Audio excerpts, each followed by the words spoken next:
No one cares. Yeah, we do. Whoa, hey. Yeah, all right. There we are. Bill Burr has arrived early, so very cool.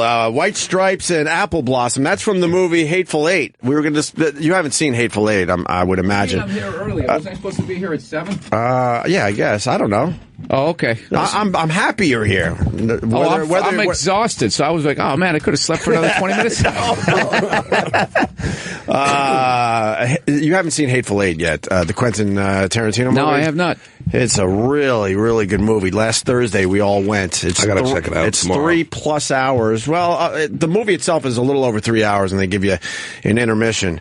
And it's 2 sets through the whole fucking movie. And it holds your attention. It's really, really good. Who's everybody in it? You got Bruce Dern. Yeah. You got Kurt Russell. You got Jennifer Jason Leigh. You got Charles Bronson. Charles Bronson's in the movie. Sam Jackson's in the movie. It's like Tarantino always works with the same people. James Colburn is in the movie.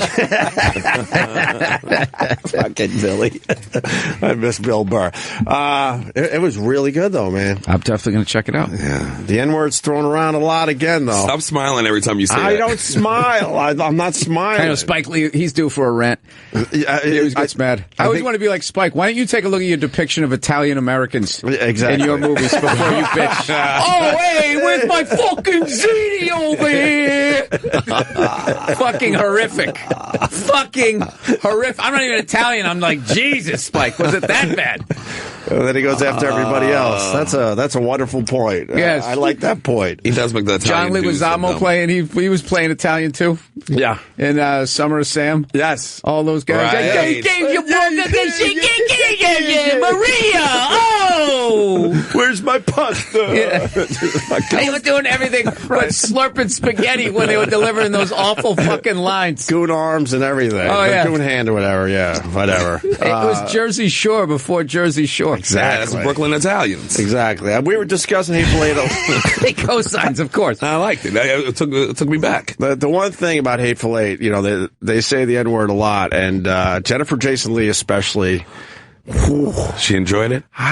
She's either an amazing actress or she really likes saying that word. I would go. She's an amazing actress, and like I know. I would assume. Both. Why can't it be both? I would assume. And then Bruce Dern also is very convincing when he says the word. Well, he's an older man too, so he remembers saying the word, right? And no repercussions. I just find it amazing when you watch these movies because everyone. Well, it took place during a time when there was still slavery, so people are not going to be exactly. But man, they say that word a lot again in this movie. But it's great. We got pretty much the whole cast coming in this week. We got Jennifer Jason Leigh coming in this week. We got Kurt Russell coming in. We got Quentin Tarantino. Who else? Wow. Bruce Dern today. So, Travis, you loved the movie, right? I loved it. Yeah. I mean, any Tarantino movie I usually love, but this one is really up there. Yeah, and Roland fell asleep behind me. Of course he did. Roland. He fell asleep. We get this opportunity to see this movie before anyone else, and he got a nice snooze in. On the first half of the movie? Before the intermission? He says he saw half the movie, which means he missed an hour and a half. Roland. As soon as the lights went down, he was out. He probably was out within 10 minutes. Billy, you don't know this, but we go to these movies with Roland, and he sleeps through every single one, and he annoys a lot of people because he has one of those over-the-top fucking I'm a bear snores. Oh, he does. Oh, and people get pissed. They start kicking his chair, and no one can wake him up. Is it his diet? Does he give like sugar salt himself with all the concessions and then he's out? He might have. I don't know. What do you think the Roland thing is? I think it's a respiratory issue. He's got some apnea happening. Yeah. And then, I'm asking why he falls asleep. If the movie stinks, you'll go to sleep. But if it's a great movie and you're still going to sleep, that's when you have to kind of cut back on the Kit Kats or something. No, he sleeps through every movie. I've gone to, I don't know, at least a dozen. He has slept through every single movie.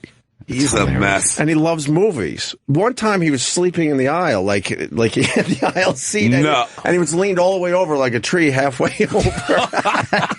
just snoring away. So, oh, what a fool! Well, he's up here early every morning though, so yeah, maybe that's what it is. He's got something. He's got a little sleep apnea too. He might want to take care of, but we love Roland, but he doesn't make it through the movies. He said what he saw. He really enjoyed, right? The opening credits. Yeah, that was about it. Eric, you liked the movie? I loved it. I did. The first half, it started to lose me just for a little bit because it was so long. And then there's the intermission, which was weird. I don't think I've ever been to a movie with an intermission. Yeah, had an intermission. The second half is ridiculous. Yeah. I like the intermission, though. Get up, take a leak, cool. Stretch your legs a little bit. You had something weird happen to you. The guy next to you. Oh, it was just crazy, Eric. It was amazing. What happened?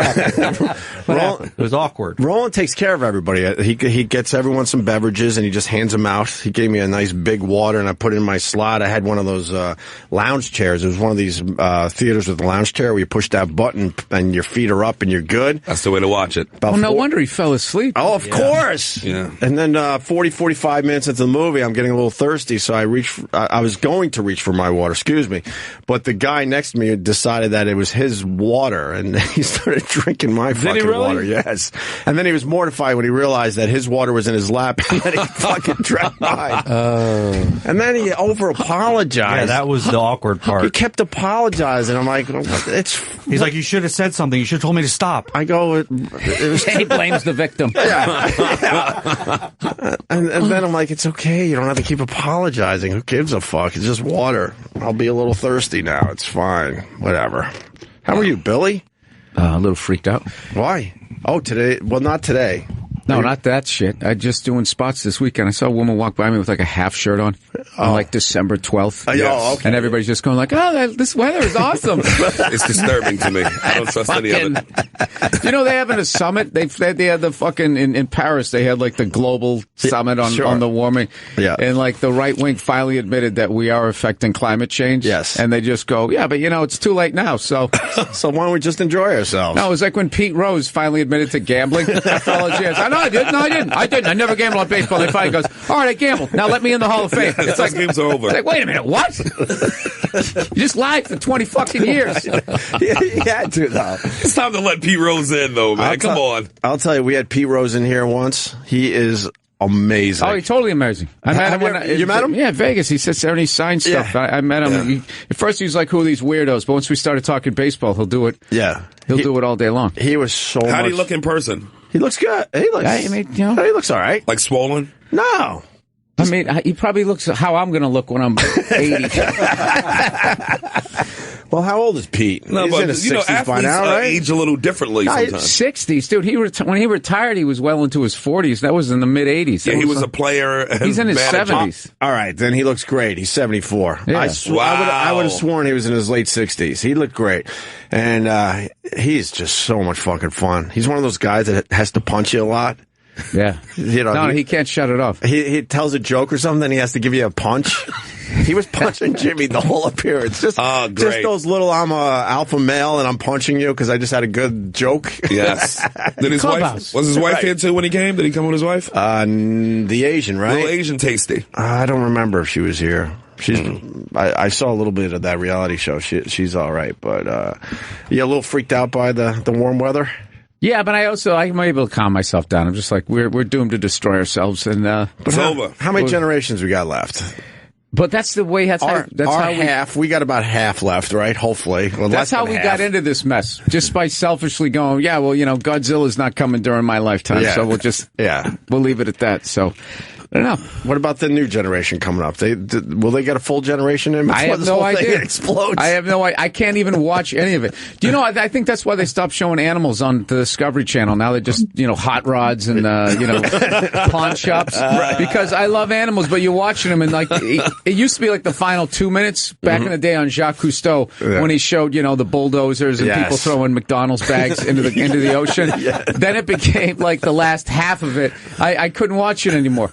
And now they start with the polar bear on the ice sheet. That's how they start. They're drowning. They're drowning because they go to swim from one ice sheet to another, and they don't have the cardio. Yeah. They don't have the arm strength. Yeah, that's exactly what happened. They used to be able to hop and skip between these ice sheets or whatever they're called. They'll be fine. Yeah, now all it is just, people rebuilding cars and, Yeah, like pawn shops and shit. We can't really show you the animals anymore. It's too depressing. We got man-made salmon now. They nice. They farm it. They greenlit that. All right. So I figured maybe we can make a bag of bees every couple of days and throw them out the window. Just keep making animals. Bag of bees. Whatever we need. Everyone's having fun with the warm weather, though. This is the golden age. This is the golden age of global warming before some polar bear will swim up to your fucking fifth-floor apartment. Yank you right off your futon. I like how you break it down, though. Just people are all happy that it's so warm in December. I think we should be a little worried. It's disturbing. A little worried. Oh, you don't look around the corner. They're living in the moment. Oh, my God, look at me, with a bikini on in December. One reporter was in a Columbus Circle interviewing two little girls in front of a little Christmas little thing they got going over there. She's like, ain't the weather great? And the little girl was like this. It's all right. What do you mean she's it's all right? She's like, I want snow. I'm a little kid. It's Christmas, you dumb bitch. No, we accepted that a while ago. When I was growing up in this area, we had snow around Christmas every year, and we don't get that anymore. Even Thanksgiving we had snow. Yeah, sometimes. First snow was, usually November or so. Yeah, late November, early December. It was 72 degrees in November. Yeah, not every year that happened before the people actually, only 14% of the fucking time. You know what we're saying. You just know something's different. Yeah. I definitely did not see, dude, she was gorgeous. It was like August, what she was wearing. I don't think humans were ever supposed to notice that the weather patterns were different. They would slowly change over generations, but not in your own lifetime. Yeah. I might as well remember sledding in December, and now you're running around in shorts in the park. That can't be good. I might as well move back from L.A. Yeah. Might as well. I mean, you guys are basically, you guys are getting the weather that I used to have. Yeah. Used to be able to brag about. Yes. And I'm out there like it's all drying up. Yeah. Like it's going to be reverse grapes of wrath pretty soon. The only selling point LA had is now the same temperatures here. It's true. Very true. No, it's hotter. The average temperature for this date is 38 degrees, and today it's going to be 64. All right. So it's a little warmer. 26, double. 26 degrees warmer. 60 all week, pretty much. Throughout history, the Earth has warmed and cooled on different times. Exactly. And then somebody else goes, But never at this rapid of a rate. They can't, but they're sort of agreeing, finally. Both sides a little bit more. But what they're going to do but the only thing they agreed is they just said there's nothing we can do about it, so let's continue. Just doing what we're doing. So let's continue making money. The wall is too wide. There's no point in turning the steering wheel. Step on the gas. How long can we live with just water everywhere, you think? You mean like Waterworld type of Kevin Costner? Kevin Costner did all right. You got to tie a lot of things together, I think. Gills, though. We don't have gills. They're showing the Statue of Liberty on TV. I'll get nervous when the water's up to the ankles, and then I'll start. That seems to be doing okay still. No? No. No? No. When does the water come? It's coming soon. First the weather, stays warm, and then the water comes next. We'll all be living in Mexico, like that movie 2012 or whatever it was. Right. We gotta move down. 2012. Whatever. No, what's the movie with the climate change? Day After Tomorrow. Oh, I didn't see that one. All right. No, Day After Tomorrow. Wasn't that the nuclear one? That was the day after. The day after. Oh, okay. Day After Tomorrow is with Jake Gyllenhaal running around. And global warming. And, there we go. We all have to move down to Mexico. Yeah. People's going the other way across the border. Then what? Then what is right. All right. Well, you didn't need your winter coat this trip to New York. No. Donald Trump's going to have to do a lot of apologizing if that's where he's going to end up. He goes to McDonald's, Mexico. Yeah. Trump is leading the polls, but Cruz is gaining. But they said today that Clinton ties the GOP, but crushes Trump in a general election. Crushes Trump. We'll see.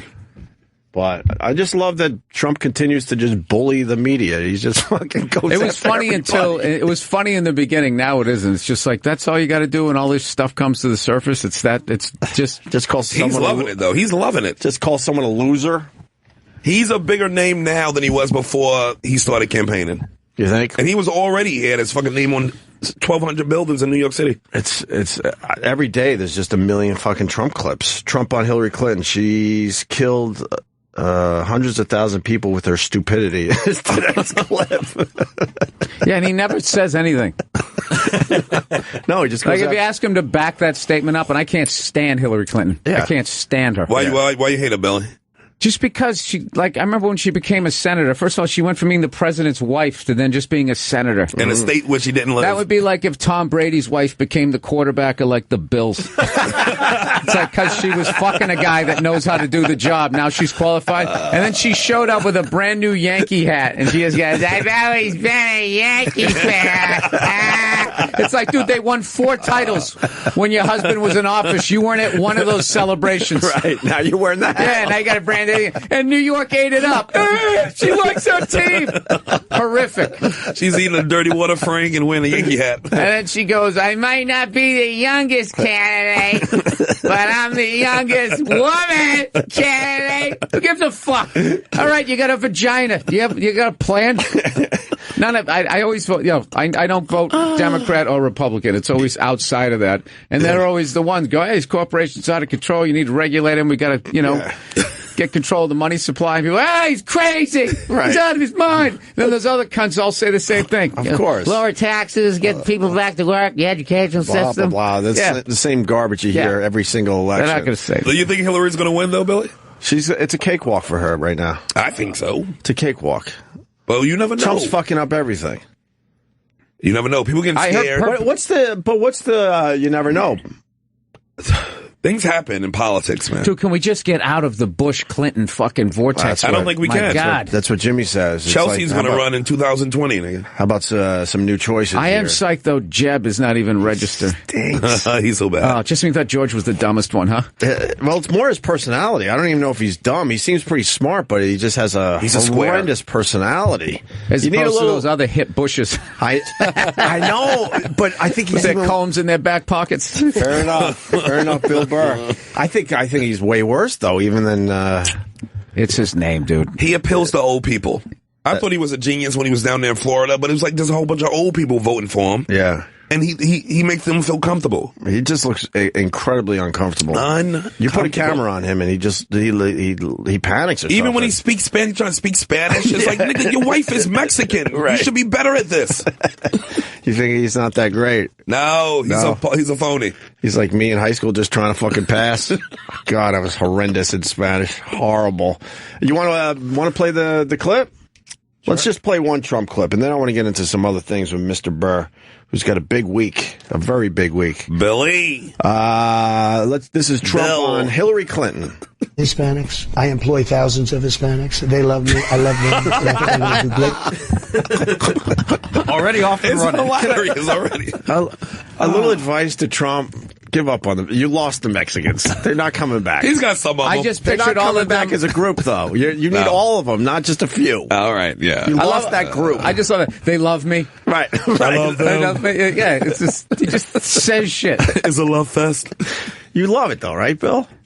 No, I don't. At first, he was funny. Yeah. And then he was supposed to go away. But then the dirty rug that he's beating and what is coming out of that is just terrifying. You didn't think That's America, though, Billy. You didn't think that there was going to be like that much. It's unreal. God. It's unreal. Like that guy yelling, "Get out of my country!" A guy in his 50s said that to a U.S. citizen. Yeah.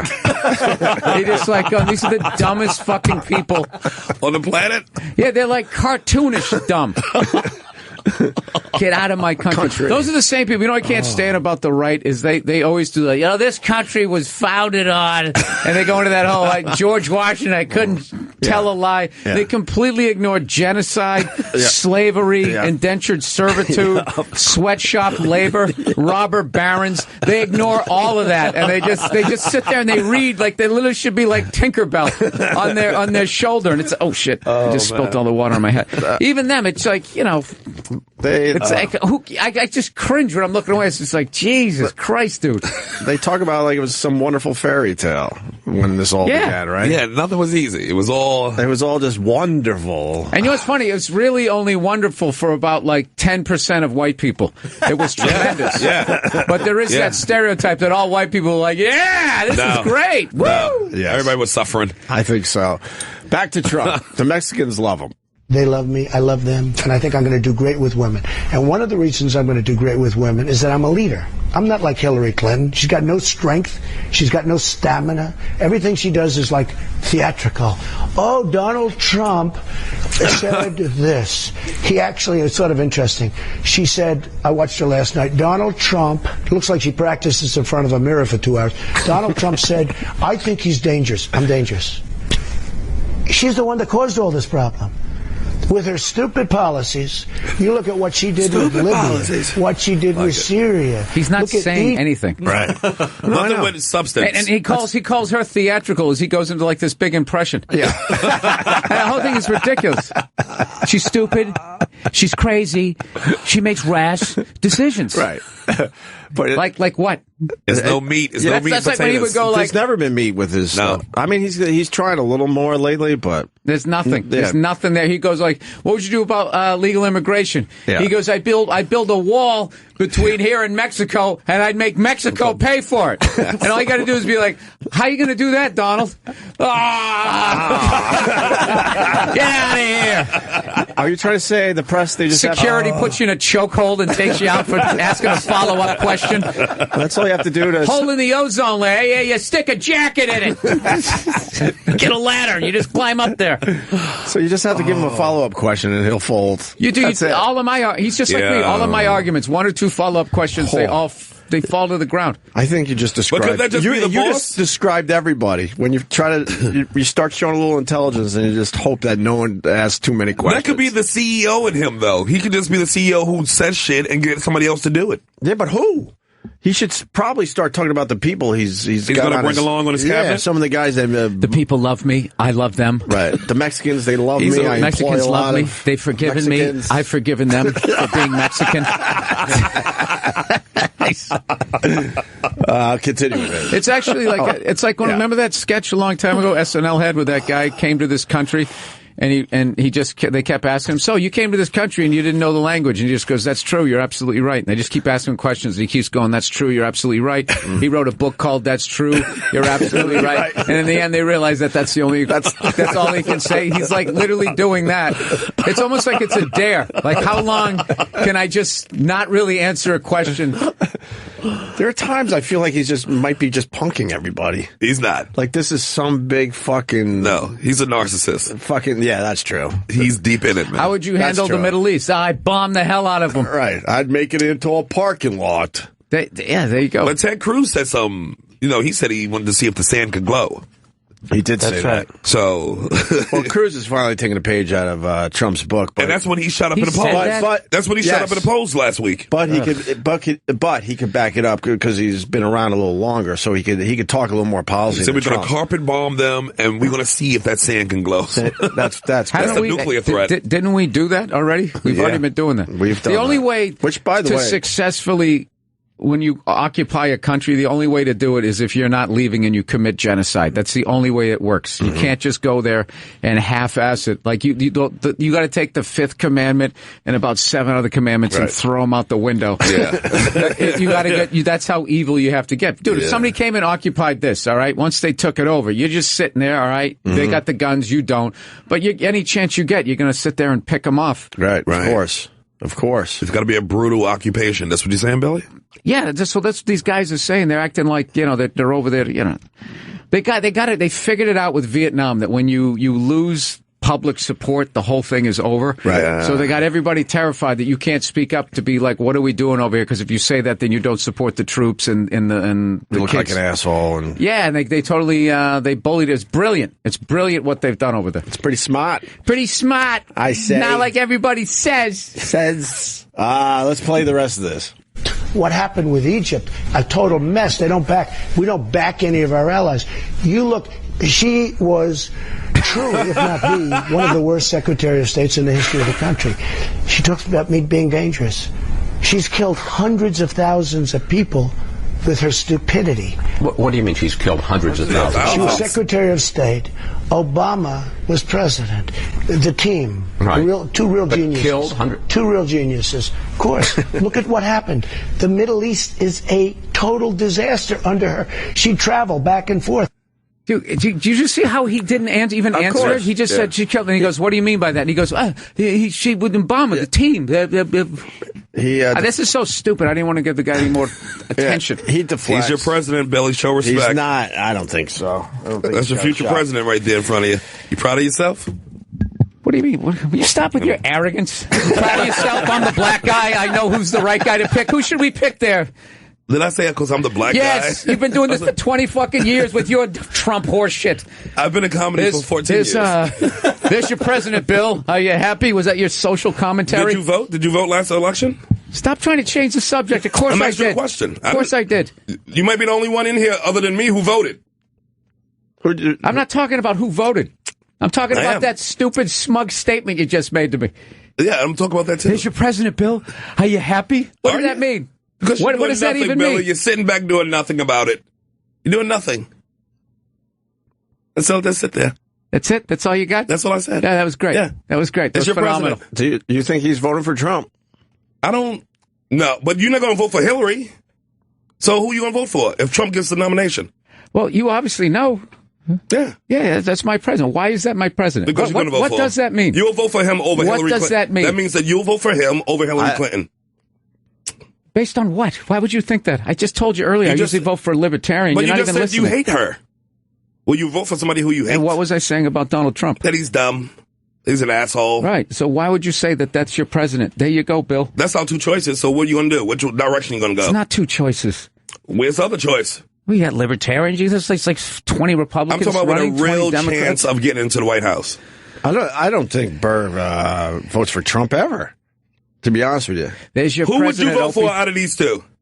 If I had to, you're going to between have to. Trump and Clinton. Yes. Oh boy! It's not just going to be the. It's going to be one or two. It's going to be one of them. There'll be the third one. I'm going to call up Bill Burr. And I'm going to find out who the third guy is because I don't know who it is. I always vote for the third guy, and then everybody always tells me you're wasting your vote. Right? That's a waste of a vote. I don't know who the third guy is, but I will text Bill Burr, and we're going to find out who the third guy is. I think if you're not a Republican or a Democrat, look, you ain't got a chance in hell of getting in the White House. Period. I couldn't imagine voting for either one of those two.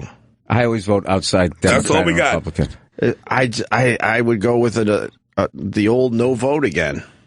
No, you just vote for there's always the one guy that's making guy, sense. I don't pay attention this I'm fucking desperately early. looking for a third guy, and I don't see him. Well, it's not a third guy that has a chance, but it just I think Bernie Sanders makes more sense than either of those two. I like I'm just worried that he's like 90 years old, and his face gets all red when he starts screaming. I'm like, this guy's got hypertension or something. I kind of like Bernie Sanders more and more. I really do. Do you think the running mate might help you pick between Trump and Clinton? Yeah, like deciding on who they pick as a running mate.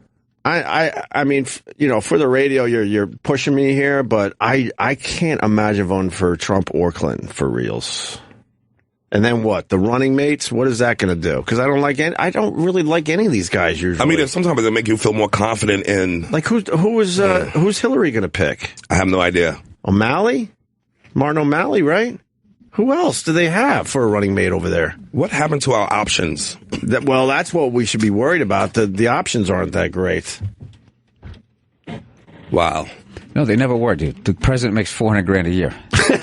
That's it. That's all he makes. If you up the money. And then all of them are even like most of the senators, they end their career. Senators make like $180, $200,000 or something like that. Yeah. They're all multi-fucking millionaires at the end. It's like, how do you do that legally? Yeah. And the presidents at the end, after they're done being president, they go around and they give speeches for $1 million a night. Nobody's worth $1 million a night. I don't even think Elvis made that, right? No. Eddie Murphy and Raw didn't make that. $1 million a night. Yeah. And then they give it to the speeches to these corporations. That's just them washing their bribe money. Like, all right, you push that thing through. So we're going to take come here and give you 1,000 points of light speech. We'll give you a big bag of money. You beat it. Beat it. We'll keep 80% of this and throw 20 at the next guy. So you're saying there's some kind of understanding You know what I mean? Like, dude, it's so you're doing all this stuff for us. That's what I mean. And we're going to get you on the other side after you're out of office when no one's kind of taking. I feel like it's so obvious. It's almost like they want to get caught. Like when a serial killer starts leaving clues because he's like, dude, somebody's going to stop me, man. I can't even look at myself when I'm brushing my teeth anymore. Right, I've had it. The bodies are just. I'm running out of space here. For the love of God, do I have to have? I got 200. They haven't even found yet. Yeah. Do I need to wear an "I'm a serial killer" T-shirt? What do I have to do to get arrested? I'm going to start putting up billboards. I'm done with this. That's how New York State, that's what Esquello said his son just got found guilty. His son's on the phone talking about the phone tap. It's like, this dude was brazen. I will tell you this much. I don't want Trump or Clinton. Neither do I. But then again, I don't give a fuck in the end who the president is because I just don't. Because I think it's all bullshit. I think it's just complete bullshit. No, but there's always somebody who actually says that. Yeah, and if you vote for him, I hold on to. Hopefully, you encourage other people, and gradually you can tip. This is a weird thing when people vote, they want to win. You know what I mean? They want to be like, I voted for the guy that won. Yeah. Like, so they feel like you're throwing your vote away. So it's like you're going to vote for that lunatic and you're going to vote for the plumber's wife. You know? Well, I love when they say you don't have a say in anything because you don't vote. Aren't you making a statement by not voting? Wasn't that kind of the George Carlin way? No, there's always somebody. Do you feel like a winner when you don't vote and shit? I don't give a fuck. I'm not sitting there like, I'm not thinking about it. Usually we have a third choice by now. Usually somebody else being erased is like, okay, it's like three choices, three hard choices. Trump should be that third choice. He's threatening. Trump, if he's not the... Trump's the second choice. But but the GOP's not too happy with him, and he's like, look, if they don't treat me fairly, or what was his exact quote? If you don't treat me fairly, I'll go do a third-party run. Right. And that fucks it up for the Republicans big time. Then it's a guaranteed. So what's the problem? It's a guarantee that a Democrat wins the White House. Is it the candidate or is it the party? Donald Trump is Fredo with Sonny's personality. He's fucking up everything. I find that kind of fun. Oh, don't say that. Don't say that. Not joking, in a real way. All right, let's just get to the end of this clip and then we'll move on to other things. But look at all the problems. Look at, as an example, Iraq. Total disaster. They didn't get us in, but they got us out badly. Okay? All right, how would you do this? You're not going to answer that. Following Bill Burr's lead here, how would you do it then? He's not going to answer that. Of course. We spent $2 trillion, thousands of lives, wounded warriors all over. Look at Libya. Look at Benghazi. Done with Iraq. He knows how to build that panic. Look at those Crocs. They were all made out of plastic. Now where are they? American businesses are going under. You think there's just a huge pile of Crocs somewhere out there floating in the ocean? Oh, yeah, they're floating in the big swirl out in the Pacific Ocean. Hey, I'm going to ask, do we need to finish this or are we good? No, all right, we're good. Fuck it. When you're flying helicopters, have you seen the pollution out there? No, I don't see pollution. It just because you're not far enough out. Yeah, no, that's way out. Way out. But it's supposed to be like 2 miles deep and like 1.5 times the size of Texas. Texas, I've heard all that. You think that's true? It's just ducks and shit stuck in it. And why is there any real video of it? I mean, you can there is. But if you want to look at it and you want to feel unbelievably depressed, go ahead and look at it. Yeah, Discovery Channel did a whole show on it. Where they show that's as big as Texas? They got under it. They showed it underwater. They showed the whole thing. It's huge. Yeah, just watch. You'll see your old rollerblades, a hoodie. that game of Monopoly you threw out. They just Lakers jersey. That's what blows my mind is everything that you've ever owned exists. It's still on the planet. They didn't shoot it into outer space. It's somewhere. It's in a landfill. It's clinging to a porpoise. I want my old racetrack. How great would it be to go back to your old stuff from when you were like 12, 13? That'd be awesome. Your first baseball mitt. My Dukes of Hazzard lunchbox. Where's my first baseball mitt? Well, even for real. That might be biodegradable because that's like animal skin or whatever. But I mean, all your Hot Wheels tracks and all those that plastic shit. Yeah, that metal lunchbox is still here. Well, let's go with Hot Wheels tracks from when I was 12. Where do you think that is right now? Pacific. You think it made it all the way to the Pacific, or is it still local somewhere? Landfill. Oh, it might be it might be in a landfill somewhere local. But didn't they used to burn a lot of that stuff back then, which is not good for the environment either? They could have done that, sure. Yeah. My mom was trying to save a bill. She burned the garbage right in our fucking house with a wood-burning stove. What? Yeah, Everything went into the wood-burning stove in our house. If we screw this all up, if we screw this whole thing up and then they have to rebuild civilization, like what archaeologists are going to find about us, like all the dumb shit that we've bought. Hilarious. Glow sticks and stuff. Would that be the most embarrassing one? You think? Glow sticks, sweaters. Yeah. Was it an utensil for eating? We're trying to figure out. Yeah.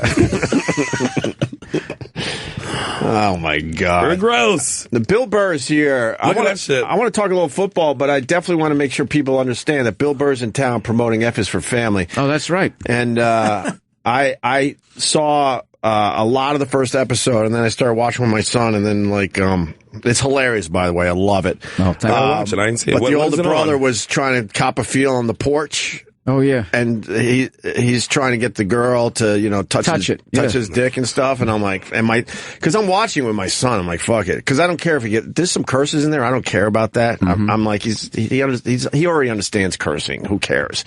But then that scene, I'm like, oh, fuck, I got to turn this fucking thing on. I got to be responsible. But he does jump on the bike with a fucking heart on it to go help his little brother who's getting beat up in the woods, right? Yeah.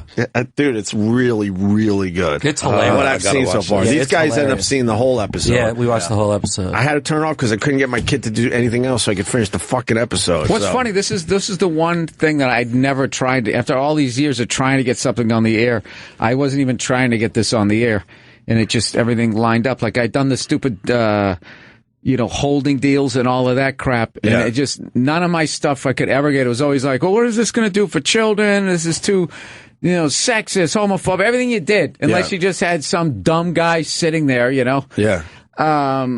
So then, and then you're tied up in a holding deal, and then you can't do acting on stuff that's actually on TV. Yeah. And it takes a year of your career. You're just sitting on the bench and nothing happens. So I was just like, I don't want to do that process anymore.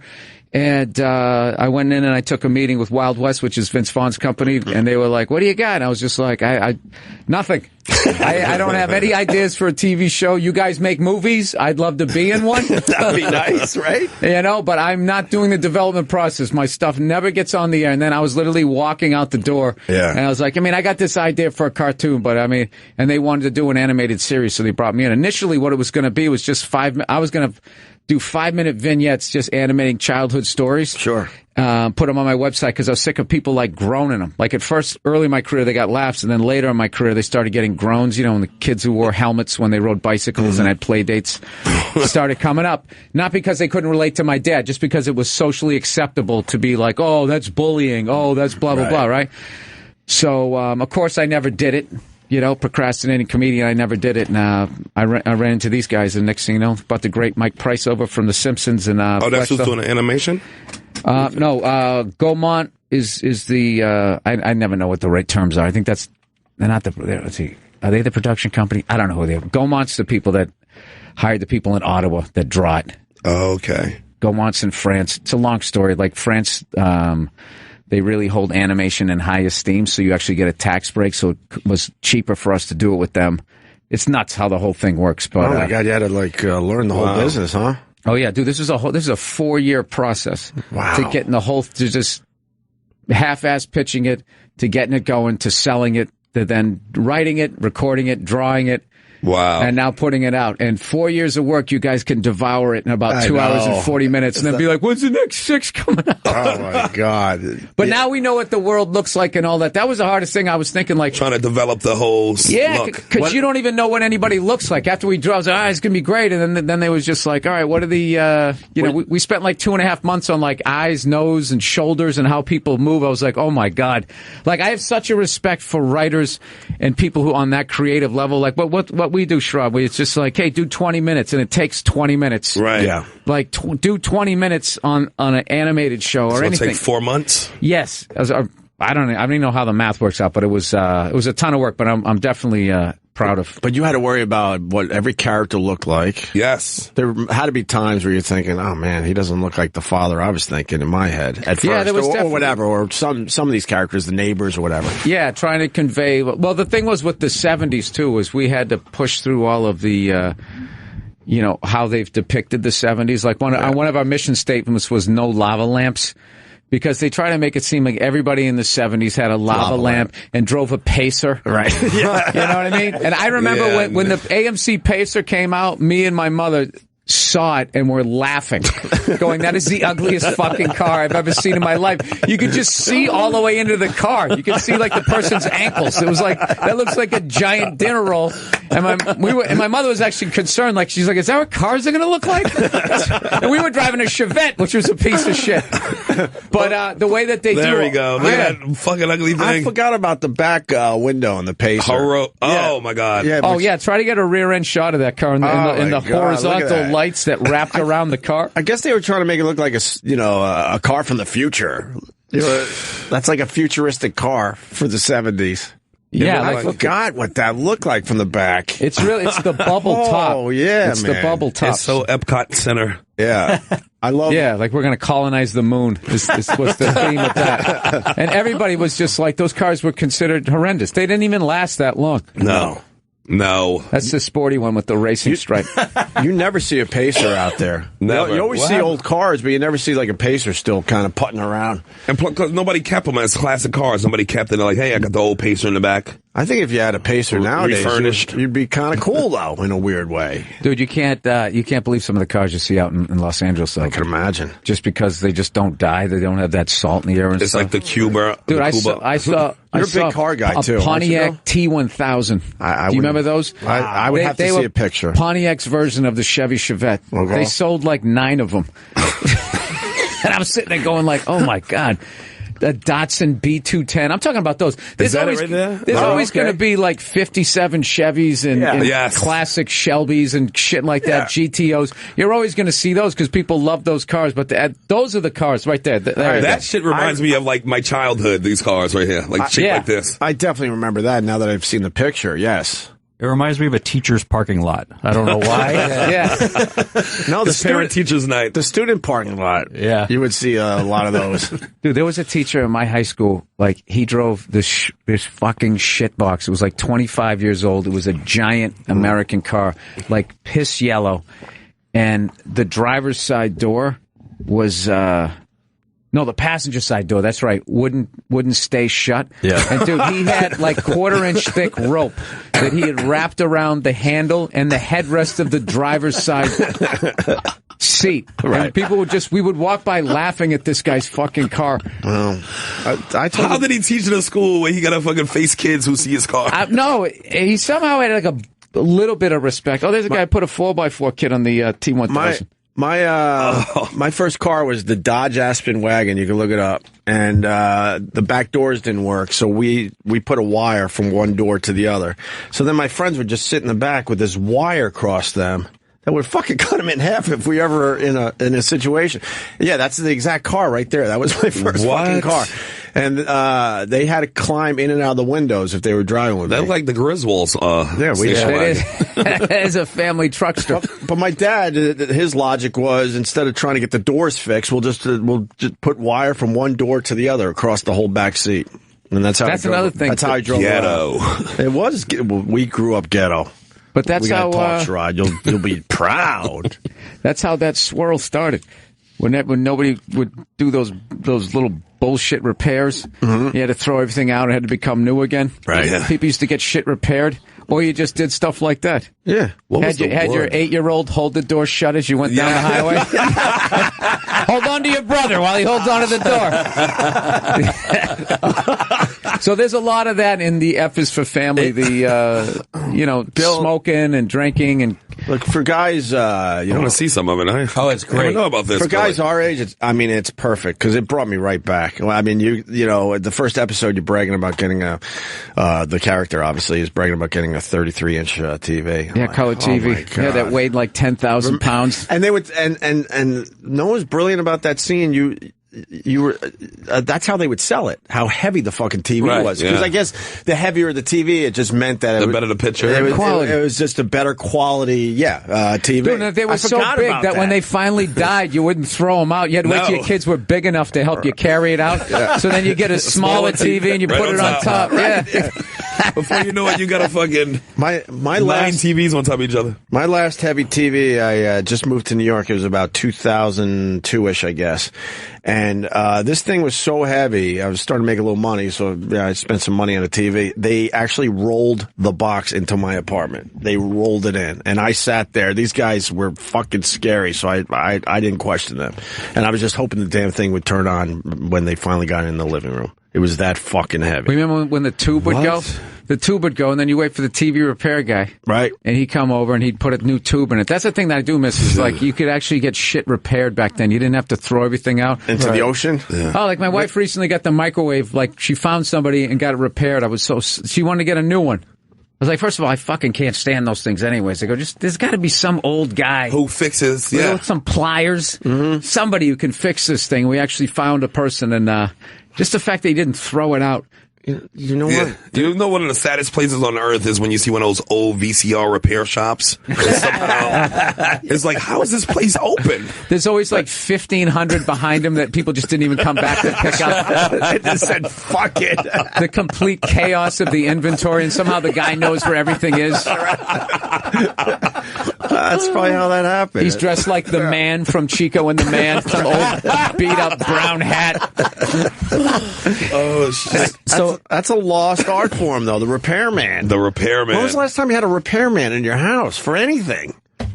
That's like when your cell phone dies. That's just it. You give it to them, they repair it, then they give it to some poor kid in I don't know where. Yeah. Other side of the planet. Only repairman that I even remember is fucking Maytag repairman, and he raped Arnold and Willis. No kidding. Arnold and Dudley. Good old Dudley. Dudley. We're at a time where now when something breaks, your mindset is, time to get a new one. You don't even think maybe I could fix this fucking thing. Those TVs used to be furniture, though. We used to consider televisions like furniture. They had to have drawers and shit on them. Right. Yeah. Absolutely. What was that? But and they still on the planet, out there floating in the Pacific. Well, the F is for family. When is it? We got a couple more days, right? The 18th, I think? It comes out Friday. And would like to tell you some of the people who are on it. Laura Dern does the voice of my wife. Justin Long plays Kevin. Oh, I love it. Sam Rockwell plays Vic, the next door neighbor. Haley Reinhart does the young voice of me, which was the hardest thing to find. Who? Haley Reinhart. She was actually a finalist in one of those shows, American Idol or something like that. But it's very hard to find a voice actor to do a little boy's voice, because if the boy's complaining, the voice hasn't changed yet, he's going to sound like a little bitch, you know what I mean? So she's got that raspy thing, so it was hopefully not annoying. That's what we were trying not to get away from. But Debbie Derryberry, Mo Collins, Kevin Farley, Michael Richardson. Yeah, we got a whole bunch of people in there. Who does Kevin Farley play? He plays Babe. And a couple of the other, he does some of the outer characters. Okay. And but what's great about the show is we already have something to develop his character even more, God willing, if we get like a second season. And it's a series too, because each episode leads to the next one, right? Yeah, the serialized, which I didn't want to do. Probably should have used. I didn't want to do that. Because I'm an idiot. I was going like, let's just do it like The Simpsons. Everything stands alone. Yeah. And that was Netflix's idea. Okay. And I was like, why would they want to do that? And then within like 2 hours of writing that way, it took it to a whole nother level. I was like, I'm an idiot. I get it, because this makes people keep wanting to watch as you go along. You got to see the next one. And I would assume but each episode absolutely stands alone in its own right. Right. Well, so how we're going to do it is each season hopefully is going to be a semester of these kids' school. So if we do like 5-6 seasons, the kids will only age like 2 years. So I was going to ask you about that, because all the cartoons we grew up with, no one aged. No one aged. We'll try to keep it. You age them a little bit. Age them a little bit, just because I always think that like what's his face? The biggest, craziest one that I saw, Child Star, like changing from one season to another. Do you guys remember that show, Alice? Yeah. Yes. Oh, yeah. Dude, the kid, Tommy. Tommy was like the most adorable kid ever, and then he came back with this fucking long, thin head and these giant horse teeth. He looked like he was 25. Yeah, he was like 7'4" when he came back. Yeah, he came back. There he is. He's like, look up there. That's the problem with working with kid actors. That's why even with Chris Rock, with Everybody Hates Chris, they have to shoot everything in a row. Yeah. Because these kids grow up so fast. They got a different face on the next season, so you got to do it. You got to do it all summer, all winter, all spring. He was this cute little kid, and then he came back. He had like this horse head. This long. He was a weirdo. I see it. That's hilarious. Can I mention one thing about Bill's show? Yeah, you got to see it too. Yeah, I loved it. The one part that really, really made me laugh, it was the TV show that the dad would watch, the cop show. Oh, right. Colt Luger. Yeah, god damn. And it's that old 70s cop show where the guy's got like a big gut and he's an older guy. It's the old in shape, out of shape guy. Yeah, what it's supposed to be, Colt Luger is like a guy who used to be a movie star, and he was definitely a sex symbol back in the day, and now he's doing TV, so and then he's always, anybody he fights is always some minority. They're always half his age, totally shredded, but inexplicably, he wins the fight with his bastardized, like, kung fu. Because that was, like, right around then, like, people were trying to understand what Bruce Lee was doing. Like, one of the great fucking karate scenes you'll ever see is Frank Sinatra in The Manchurian Candidate. Yes. When he does that thing where he's just sort of has his hands in karate chop mode. Right. It was just classic. They were kind of doing something like this in the war before we were shooting. And they had some sort of stance. I can't remember with the post-traumatic, the shell shock of it. So, so he's got a catchphrase. A man's got to do what a man does. Yeah. You could do a spin-off just of that show, and I would watch that as well. We're thinking about doing a full episode on the... Smart. He's one of our favorite... and he's total sexist. Yeah. And, he slapping women. Yeah, and just, he's a man. Woman in her face. Yeah. It really made me laugh. The good old days. You'd certainly feel like you've seen that TV show growing up. Yeah. So we use the TV. The TV is where, like, a lot of the, we couldn't have the characters just going around, like, being over the top. Like, a lot of the sexism, the underlying racism and all that is in the TV with the ridiculousness of the commercials and the way that they advertise them. Like he works at the airport for Mohican Airlines, and they have this, Native American, one of those offensive logos and stuff that was considered not even remotely offensive back then. You didn't even think twice back then. Yeah, no, not at all. Yeah, you wait till you see the episode. We actually do a commercial. Oh, good. For Mohican Airways. I think this F is for Family is going to just destroy. And how long did it take to do the 6 episodes? Like 4 years, he said. Well, I mean, the whole process. Once they greenlit it. From the thought to the 18th, 4 years. But to actually the creative process, we were finally like, this is a show, you have the money, and start writing. That was September of last year. Okay. And it took us about a year to do these 6. But like a lot of that, though, like I said, like 2 months of it was literally sitting there going, okay, what does this world look like? And really describing. We were like, we don't want Saturday Night Fever, that New York, because that was shot then. Yes. But by the end of it, they just distilled it down to what John Travolta was wearing in that movie. So everybody had a collar out to here and platform shoes. So we were trying to be like more like Rust Belt, Serpico era, that early 70s Vietnam War just starting to end. So we got out of the whole disco thing, which has been done to death. And like Kevin's into like, prog rock. Oh, really?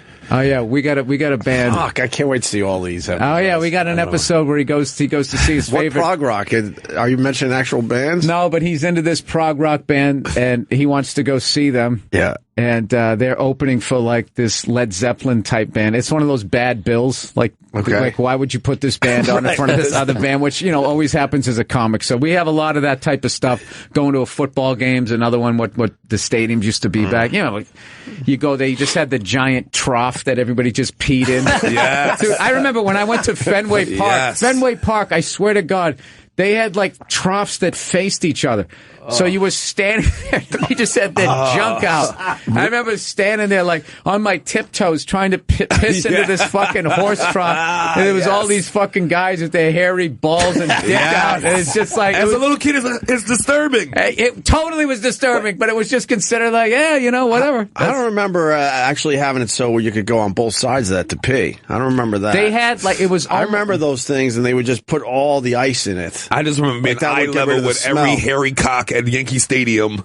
Yeah, everybody's little boy. And it might be the traumatic way that I remembered it. I might have came walking in and just the angle. Tippy-toeing, I remember doing. It was a lineup of dicks. It might have been that. I can't really remember. As far as how I remember it is there was a trough, and then there was a little space like with some sort of water, and then on the other side was another trough, and people just standing there. Dude, nobody had stage fright back then. You're just, take it out. Let's go. We've all fought in a war. Who You're gives a absolutely shit? right. You just pull it out. Fuck it. My biggest fear as a kid was touching my dick on that fucking thing. I had to tippy-toe every time. Because it was just one size. They didn't have a lower one for children. You would just be able to get the helmet just over the holding their top. sons over, standing on the side of the rail. As a little kid, you just get the helmet just over the top. It's gross. They had none of that shit figured out. They didn't have urinals for kids yet. You stood there pissing right next to your dad. Or you remember that they would lift up the kid. Yes, they would lift the kid up or have the kid standing on the edge peeing in there. Yeah, all that shit.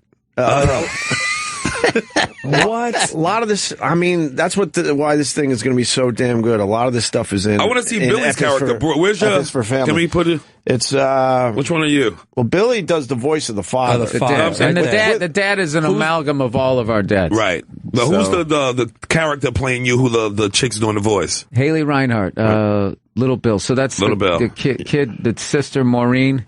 Okay. So I mean, I had like 4 brothers and a sister. So there's only two boys and a girl in this, and yeah, I like. I've heard some interviews that you did, and in the writers' room, it was pretty much everyone's experience growing up that you threw into. Yeah, well, I wanted my family and everybody to be able to watch this and not be like mortified. I wanted them to see like elements of like, I remember that, like that. I'll put you through that fucking wall. Like my dad used to say that. Yeah, and he did one time say we were outside. And he was mad. And I'll put you through that fucking wall. Immediately, like he's pointing at the woods. So we're sitting there like snickering, like wanting to be like, yeah, Dad, there is no wall. We're outside. We're outside. But like, you don't want to say that. Yeah, no, not at all. You need some more lines, Dad, because we're not inside right now. Yeah, you need a new catchphrase. Yeah, Your catchphrase only works inside. Yeah, I know it sounds silly because it's a cartoon, but they really did capture the look of the 70s. Even like the woods. Even like the woods where you go out there and there's old like washing machines and shit you would just find out there in the woods. Yeah, and there was always the new housing developments right. that they were building, and like go play around. There was no internet. Yeah, there's no internet, so you'd steal lumber to build a tree fort. Yes, or you just throw rocks through the windows. That's right. The tree forts that's in the scene. You were one of the throw rocks through the windows. I've told that story too. I grew up with a kid. I used to say his name. Maybe I shouldn't anymore. And we would run through the developments. I thought, oh wow, we get to go upstairs when the house isn't even built yet, and go in the basements and stuff. And we're just having like, easy fun. And then this kid that we would run with for a little while, I finally had to tap out. He was the one taking the rocks, going, fuck that. It was just taking out windows in these of these houses in these new developments. And I remember as a kid being scared shitless, going, do you remember, this isn't fun anymore, man. We used to go in there like, dude, we were like, I swear to God, I was like 6, 7 and hanging out with kids who were like 5. Yeah. It would just be a cluster of kids. And you'd go into a house and they had just started to build the stairs. All they had was the framing of it. So they didn't have the piece of wood that went across. So we would be like going up on the skinny piece of wood. All that, yeah. And it was like, the one that led from the main floor to the second floor was right above the basement. So if you fell, you fell straight down all the way down to the dirt. Yeah. Completely remember all this. Yeah, and your parents used to just let you go outside. Yeah. Like, go outside, and then you'd run into your friends, and then your group of kids would run into another group of kids. Yeah. And with your kid brains, you would decide what you were going to do that day. Yeah. And it could be anything from let's play baseball to let's throw rocks in somebody's pool. But my thing was, the excitement was trying to get upstairs when there's no staircases and go, wow, this is cool. And then, we did that in abandoned buildings. Would just pick up these boulders and throw them through bay windows. Can't we just do them? It's already fun. Yeah, we didn't do that every time, but a couple of times we did do stuff like that. We played in abandoned buildings, not so many new developments. See, I would have loved to have done that. I love going. One of my boys was in junior high school. It was right next to our school, and every time in lunchtime we used to go in there and play. Yeah, my boy Sam fell through the floor. It was like third floor, second floor, fell through that and landed in dog shit. Come on, and it was the greatest moment of my life. It has to be a pile of dog shit. I remember saying to my childhood friend, I would just say to him, I say, hey, you want to go play with matches? Like, you would literally just, and you'd go, you'd like get some pine needles together and you just light them on fire, like right underneath the tree. I set the woods on fire one time, and thank God this guy was there. He was over there in 2 seconds because I was near his fucking house. And he had a giant like trash can that he had filled up with water, and he just kept dumping it on there. Another one of my friends, he lit the woods on fire to the point the firehouse had to come down and put it out, and he was so nervous he went down to the firehouse and ratted out my brother. Really? Going like, I think I know who did it. They knew they were lying, but we knew it was him because his dad used to have, we used to call them monkey matches. Right. He had these books of matches. Remember back then, like monkeys doing human things was considered hilarious. So he had these books of matches, and it would be like, a picture of a monkey like with a cigar playing poker. Right. So his dad used to, I guess, found those funny. So we saw those, like the evidence there, so we knew it was him. And, that's just, there was no internet. There was no video games. So you lit shit on fire. I have a similar story. Our story ended a little differently. It was me and my two brothers. We're all almost the same fucking age. And we did the same thing. You start with little pine needles, little dry leaves, and then you get bored, like, I think we can handle a bigger fire. And then we got the army men, and they're melting. Yeah. And then I remember, like it was yesterday, just a little wind, over to this next pile of leaves. Fast forward, the whole fucking woods are on fire. The fire department shows up and has to put out the fucking fire behind our house. It was getting close to our neighbor's house. What? It was really bad. And as kids, we're thinking, we can handle this, and we're like trying to stomp out the fire with our little fucking sneakers. And then they lined us up in the backyard. And I remember from school that oily rags could start fires. Yeah. So they're fucking questioning us now. Like, do you guys know anything about it? And stupid me, I'm thinking I'm gonna get us out of this. I'm like, I remember seeing some oily rags in the woods. Idiot. And then we grew up with it was a big house with woods behind us. It was our playground, and our punishment was we fucking were grounded for the whole summer and couldn't leave the fucking driveway. And as a 12-year-old, we were probably even younger than 12, that was fucking torture. And then our friends would come over, and our cousins and stuff, and they'd be able to run in the woods because we had tree forts and all that shit up there. Right. And we had to fucking hang out on the driveway and watch everyone else. And your parents stuck playground. with the punishment too. Yes, they did back in the day. Yeah.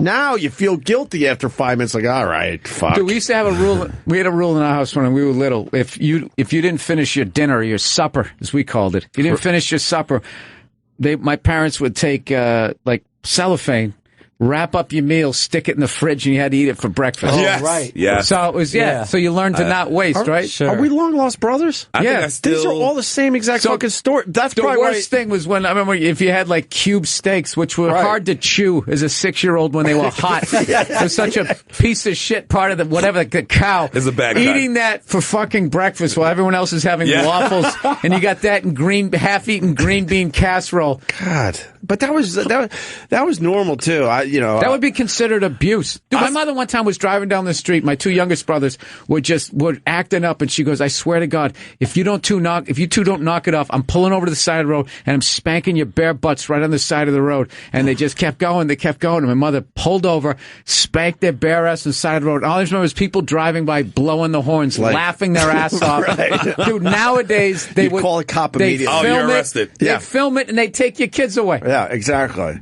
Yeah, we had the same thing with our food, but my mom would set up a timer, too, to put that little extra element into it. Like you have to eat before the timer went off? Whatever it was, you 10 minutes. 10 minutes to eat your plate? It's prison. But I swear to you, I don't remember what would happen if that fucking timer went off. Maybe nothing. Maybe we never got to that point because we were pretty scared of my mom in general growing up. Dude, I remember one time my mother made something we fucking hated. It was this sandwich spread. It literally looked like vomit. I swear to God, it was just like she'd grind it up in this fucking meat grinder. Yeah. It was just called sandwich spread, right? And we hated it. Was it like pickles or something smashed up in it? There was pickles in there and bologna and just pig noses, and I don't know what. It was fucking gross. It was called like a sandwich spread. I don't remember that. Yeah. It was gross, right? So she made this shit, and we hated it. We say, we're not eating it. And she'd be like, it tastes good. And we'd be like, Mommy, it looks like throw up. She'd be like, oh, it does not. And it totally did. Yeah. So we were sitting there just trying to force this shit down. And she loved it because she's like, you guys are going to sit there until you finish that. So then she could actually clean the house or do whatever the hell she had to do. And we were like quarantined. So I remember one of my brothers, I still can't even rat him out. He took 3/4 of his sandwich. And I was crying, laughing. He took it and he just dropped it behind the stereo. Like there was this.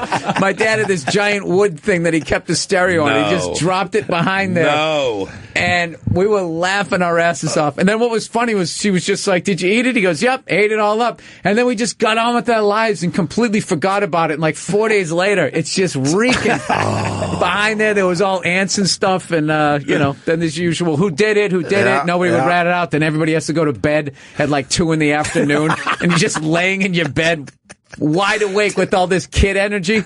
Holy fuck, I remember that too. Yeah. They would send you to bed and the sun would still be out for some punishment. That'd be the worst. But I'm one of 7, so I think that was just like, we need some fucking time to ourselves. So everyone's going to bed at 4 today because that one acted up. I remember if I got sent to bed, we lived in a split entry. Yeah. So our bedroom, the windows were at like ground level. Yeah. So if I got sent to bed early, my brother or somebody would be like, "Yeah, why isn't Bill out?" "Oh, he got sent to bed for whatever." And then they'd knock on the window and start giving me shit. And I'd get all mad, start crying in my bed.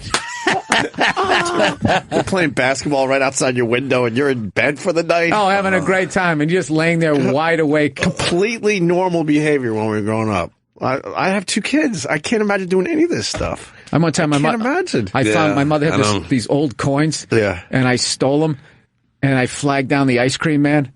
And I got like whatever, I got like a whatever the fuck I got, some ice cream cone, and then I just gave him like something from the 1800s, and he just looks at it and is like, "All right," and just fucking drove away. So then I eat the ice cream, and then the guilt, like the telltale heart, the guilt is just on me. So I just literally go to my mom and go, "Hey mom, do you have any old coins?" And she was all excited, thinking like was showing interest in something intellectual, and she couldn't find them, and then she realized that they were gone. And then it became like, what's going on? Who took this? And nobody knew. And then of course we were looking for them, and I of course found the little satchel that she had. Yeah. It's like, I found the satchel behind the toilet, like I'm a good boy. And then I tried to blame my brother. So you brought it up to take your name off the suspect list. There was some guilt. Burr had some guilt. And the whole thing blew up. It all blew up in my face. And that was another one I remember going to bed. Like you go to bed with no supper, or just go to bed in general. I forgot until this day going to bed early, not like 7 or 8, like in the middle of the afternoon. You brought up a great memory. And we would all have torture. And like Bill said, they would find an excuse, well, because you acted up, everyone is going to bed now. Or because we can't figure out who did this thing, everyone goes to bed early. Yeah, my parents would line us all up and just stand there going, "Who did it? Right. Who did? You do it? Yeah. Who did it?" And we just sit there. I remember one time my older brother had gotten into some paint, and he painted the Matchbox cars. It wasn't that big a deal, but you're not supposed to do it. You got some paint on the floor. Yeah. And they just kept going, "Who did it? Who did it?" We were standing there forever. I'm like, my fucking feet were falling asleep. So I finally just go, "I did it." And my mother goes, "You did it?" And I go, "Yeah." And she goes, "All right, go to bed." Right? It's like fucking 1 PM. I'm like, fuck. So I go down and go to bed. And then my older brother came in. He's like, my older brother's going like, "Bill, you did it? You did it?" And I'm thinking in my head, like, "No, you did it, you fucking asshole." Obviously, I was like, did I'm not going to stand there for the rest of the day. Right. You had 50 opportunities right. to admit it. Right. Of course I didn't do it. I'm looking at a still of F is for Family, and like you said, he nailed the 70s. Yeah. That's linoleum in the kitchen. Oh, yeah. Remember linoleum? Dude, the phone on the wall. Well, that's a great joke in there, too. But yeah, No, I mean, the phone is that. I mean, yeah, whatever. It's more the linoleum. That's great detail right there. Yeah, we worked really hard on and the horrendous I can't colors. wait to see this thing. I can't colors, wait. Everything's the orange horrendous and yellow, oranges and browns and greens that we grew up with. Yeah, that was modern back then. Back then was brutal. Orange, brown, green. Well, look, having said that, what's cool though is if you didn't grow up in the 70s, there's still enough of this, Oh no, it's. Bill, you're going to do great with this. Come on. F is for Family. Yeah, it's hilarious. It's on Netflix. It starts on Friday. You can watch all 6 episodes. Now that you got the whole world established in there, it's easy to do episodes. I'm hoping next, God willing, if we get like a second season. I mean, I don't know if that's 10 or 12 that we got to do, but like, dude, like, the episodes are just something simple, like, hey, let's go throw snowballs at cars, like that's something, or somebody takes the family car out, or somebody's, tries weed for the first time, or it's just like, it was all like, that's what the vignettes were going to be. It was just like, our family looked like Norman Rockwell. Right. So it was just going to be like, family gets a Christmas tree, which is a total Norman Rockwell thing, but it's all the dysfunction. Of course. But then it always came back to, in the end, you had the fire going, and you were decorating it, and there was really this thing, but then there was all the psychological damage of all the shit that happened. Of course, to get there. Up until the, oh yeah, dude. Oh yeah, there's a... Yeah, that's awesome, man. That's great. I gotta ask you about the pie crust video going viral. That's over 600,000 views. What is that? I've known Bill for, 15 years now, probably. Yeah. I had no idea you were such a cook, for real. Wait, like, what? You really like cooking. Yeah, I enjoy it. I had no idea. I had no idea until right now. I'll be honest, when I saw the pie crust video, I'm like, oh, Bill's, fooling around here, and it's funny, whatever. And I'm like, then I heard you on I heard you on Rogan and some other places, and I'm like, oh, I brought Rogan I saw you. Pies. I didn't see. I was listening. You brought like 2 or 3 pies, but it turns out Bill really likes cooking for real. Therapeutic, ain't it, Billy? I like to bake. There you go, Sherrod. I see it down there. What's really interesting about the video is that he does a great job. I watched the whole thing. Yeah. He has no idea what any of the things are called. You got this metal thing, you turn it, it's my grandma's. I don't know why you do this. Look, it makes it better. You got the little balls of shortening in there. Like, see, I thought this was, I thought this was a goof video. Like, if Bill's going to fool around with some cooking, and I'm like, no, he really likes cooking. Now, bacon is more serious than cooking, because you got to pay more attention to bacon. Nah, people make a big deal out of it. It isn't. Really? It isn't. Nah, and I think if you're off by just a hair, it's not going to work. It's all fear. I'll fuck the crust up. Nah, you could do it, dude. It's not that difficult. Just watch the video. I took a cooking class, and look at that, 624,000. Oh, that thing's got more hits than my fucking special. It's moving too. We'll tweet it out today. It'll get a few more. Yeah, and then I learned that you sit and watch you've always watched cooking shows and all that, right? I used to, I watched. I'm addicted to them. I watched the Food Channel Jump the Shark. It used to just be the great chefs or whatever cooking and teaching you the principles of it. Like, I used to love Molto Mario, which was he would just be in his kitchen, and he had some friends over, which is one of the great things you can do, is make a meal for a friend. It's one of the greatest, most simple things you could do. And he would just, I learned a lot of the principles just watching him, and then all of a sudden it just became, Emerald came around and started going, bam! You take it to another level. And he just started screaming. And he had a band and shit, and now all of a sudden they're all like, who can make it, here's your ingredients, salmon and a banana. Make me scrambled eggs. Oh, I don't know. They made it all stressful. Like, cooking is relaxing. Yes. They just had to, ramp it up, and I hate that Iron Chef shit where it's just like, you got 20 minutes to make a souffle. Yeah. And you got all these people running around freaking out. So they pushed they got a little adrenaline. Everything's a contest. There's adrenaline now. Oh, and that guy driving around to fucking greasy spoons. Yeah. Good old Guy Fieri does the show. Skin cancer, He's rock and roll. Guy Fieri's all rock and roll. With the backwards sunglasses. Yes. He looks like every guy, when I go to see a band I saw in the 80s, that I see in the crowd, and I just think, oh, God, I'm old. Oh, no, I'm old. I like Chopped. You like the show Chopped, where they give them 3 ingredients and make them battle? No, it's stupid. I like that show. He likes it just. It's a good watch. It used to be educational, and then it turned into this whole just screaming and yelling and all this shit. Like I've been to almost all of Mario Batali's restaurants. Right. I think Lupa's probably been my favorite here. Okay. I've been to his place out in L.A. The one that he had, was it Bobo? Out here, dude, that's when they just they have pheasant face ragu, all this shit that you would never eat. That gets me a little, that got me a little queasy, but, no, I mean, you want it all slow and nice, cause it's meditative too, really. You're just sitting there, you're not really thinking of anything, you're just you're kind of in the moment, right? It's great. Yeah, Mario Batali, the well method, you make homemade pasta. I don't know any of this. Shit. You make your own pasta? Yeah. Well, I mean, if What's I have the well time. method? The well method is basically, you just have your flour and then you make a little well.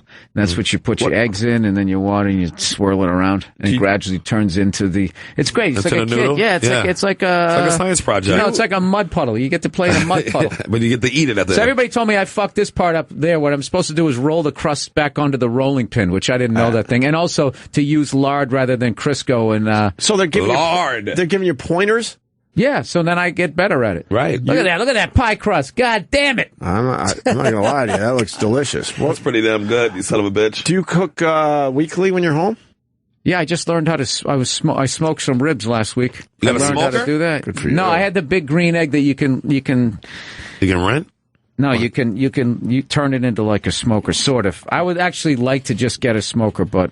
Billy's been holding out. This motherfucker's a chef. I had no idea. I'm not. I'm pretty decent though. But I enjoy cooking though. Cooking is one of my. It's like just a personal time. It's great. Come on, look at those. Get away from everybody. Oh shit! This motherfucker. Nice. Swipe to the left. How long you did it? How long you had to smoke that for? Just like 4 hours. And my smoke only was really coming out for the first hour and a half, and I thought I fucked it up, but it's still nice. See that? Not bad. Not bad for a pasty fucking son of a bitch. That's like fucking good meat. You're out here at 8:30, Bill? Yeah, I am media boy today. You already gave us a great hour. I want to, before you leave, I want to ask you about the Patriots. I saw the first half of the game last night. They're looking damn good again. Gronk is back. These last couple of weeks when we lost, I mean, Brady was driving a rental. The Lambo was in the shop. Everybody was hurt. You had two losses in a row? 2 losses in a row. Yeah, because they looked at that Eagles. Which is great. I think is great because that year we went undefeated. It was an albatross around our neck. Everybody got all amped up to knock us off. What happened was we got busted for cheating, right? The video thing, right? Which most people think, oh, that's how they won all their championships. They don't realize that was the first game that it was illegal. It was a brand new rule, and we were cunts, and we kept doing it, right? So then they questioned all our titles, and I feel like what they did was like, oh, okay, well, this is what we could have been doing. And that's when we ran up the score. We did that through September. And then by October, everyone was like, well, you're not going to come in here and embarrass us. And we played like a playoff game from like mid-October all the way through to the end of it, and the hype was so big that when we played the Giants, the hype was so big. Like we played the Giants the last game of the year that year, and the score was like 37-34. We gave up 34 points to them. By the time the Super Bowl came around, we were like 14-point favorites or something a month later. That's how many people had bought into it, and Vegas was just trying to get money on the other side of the ball. So I love that we lost a couple of games, but I think. I believe in the Panthers, man. I really, because they got that sick ass defense. And I don't think Cam Newton is afraid. Like Cam Newton is not striking me as that guy. He's got to get there and learn. The playoffs are a different thing. No. I don't think he's that guy. I think he's just like, yeah, whatever, man. Let's just play. I think you're right about that. I think he's a natural fucking leader. Yeah, the player. Yeah, and he looks like a movie star. Like he's one of those guys. He could have done like 12 different things. He wasn't so big. He could have been an astronaut. He's one of those guys. Well, your quarterback looks like a movie star. Yeah, he does. He definitely does. You got the movie star quarterback. But my quarterback, not so much. Ryan Fitzpatrick, not so much. Not so much. But the Jets are hanging in there, 8-5. So, what do you think? The Panthers? In there. The Panthers are better off losing a game now before they get to the playoffs. No, I think that it's okay to be undefeated in like the South, or to be like Indianapolis. They went 13-0 like a zillion times. There's no pressure. Right. It's Indiana. Right. But if you do it on the East Coast, where all the media is and all that, it becomes like this bigger thing. This storm. Yeah, like dude, the shit that Jim Irsay has done. Right. Okay, he did it in Indiana. Nobody gives a fuck. No one gives a flying fuck. If you did that, if you did what he did in New York City, you'd be the mayor. Oh yeah. No, but you can't be like, you can't be, you couldn't be some pill-popping psychopath. and I'm not trying to be a jerk. I mean, God bless the guy. He had a problem, but he was allowed to work it out out there in Indiana. If you did that in New York, it would have been over. Yeah, you can't work it out on the East Coast. But Gronk is back. I thought he was going to be out for the season. Turns out it was a deep, bone bruise or something? Dude, the guy was running full speed. If you look at it. I saw.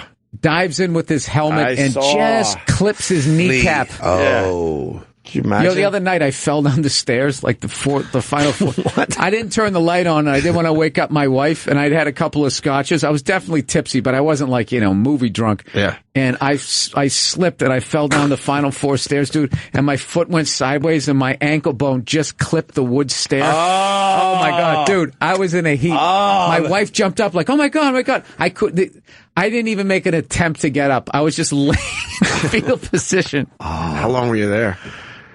It was one of those things. I hit it so hard. Yeah. It actually took to like probably 3 days later for the real pain to set in. I mean, I just had the scraped skin, so the air hitting it, that hurt, and I was like, all right, I'll be fine. I'll be fine in the morning. Then in the morning, I was like debating on whether I could wear socks just to have something up against it. So I can't imagine what he went through. A cornerback running with a 440, diving in and just clipping your knee with an NFL football helmet. And Gronk, has had a lot of injuries, but he said that was the worst pain he's ever felt. I believe it. It looked like it. He looked like a fish out of water. He was just flopping around. I don't ever want to feel that level of pain. Brady needed him back. Turf toe, people say hurt a lot too. Like turf toe is just as painful. Right.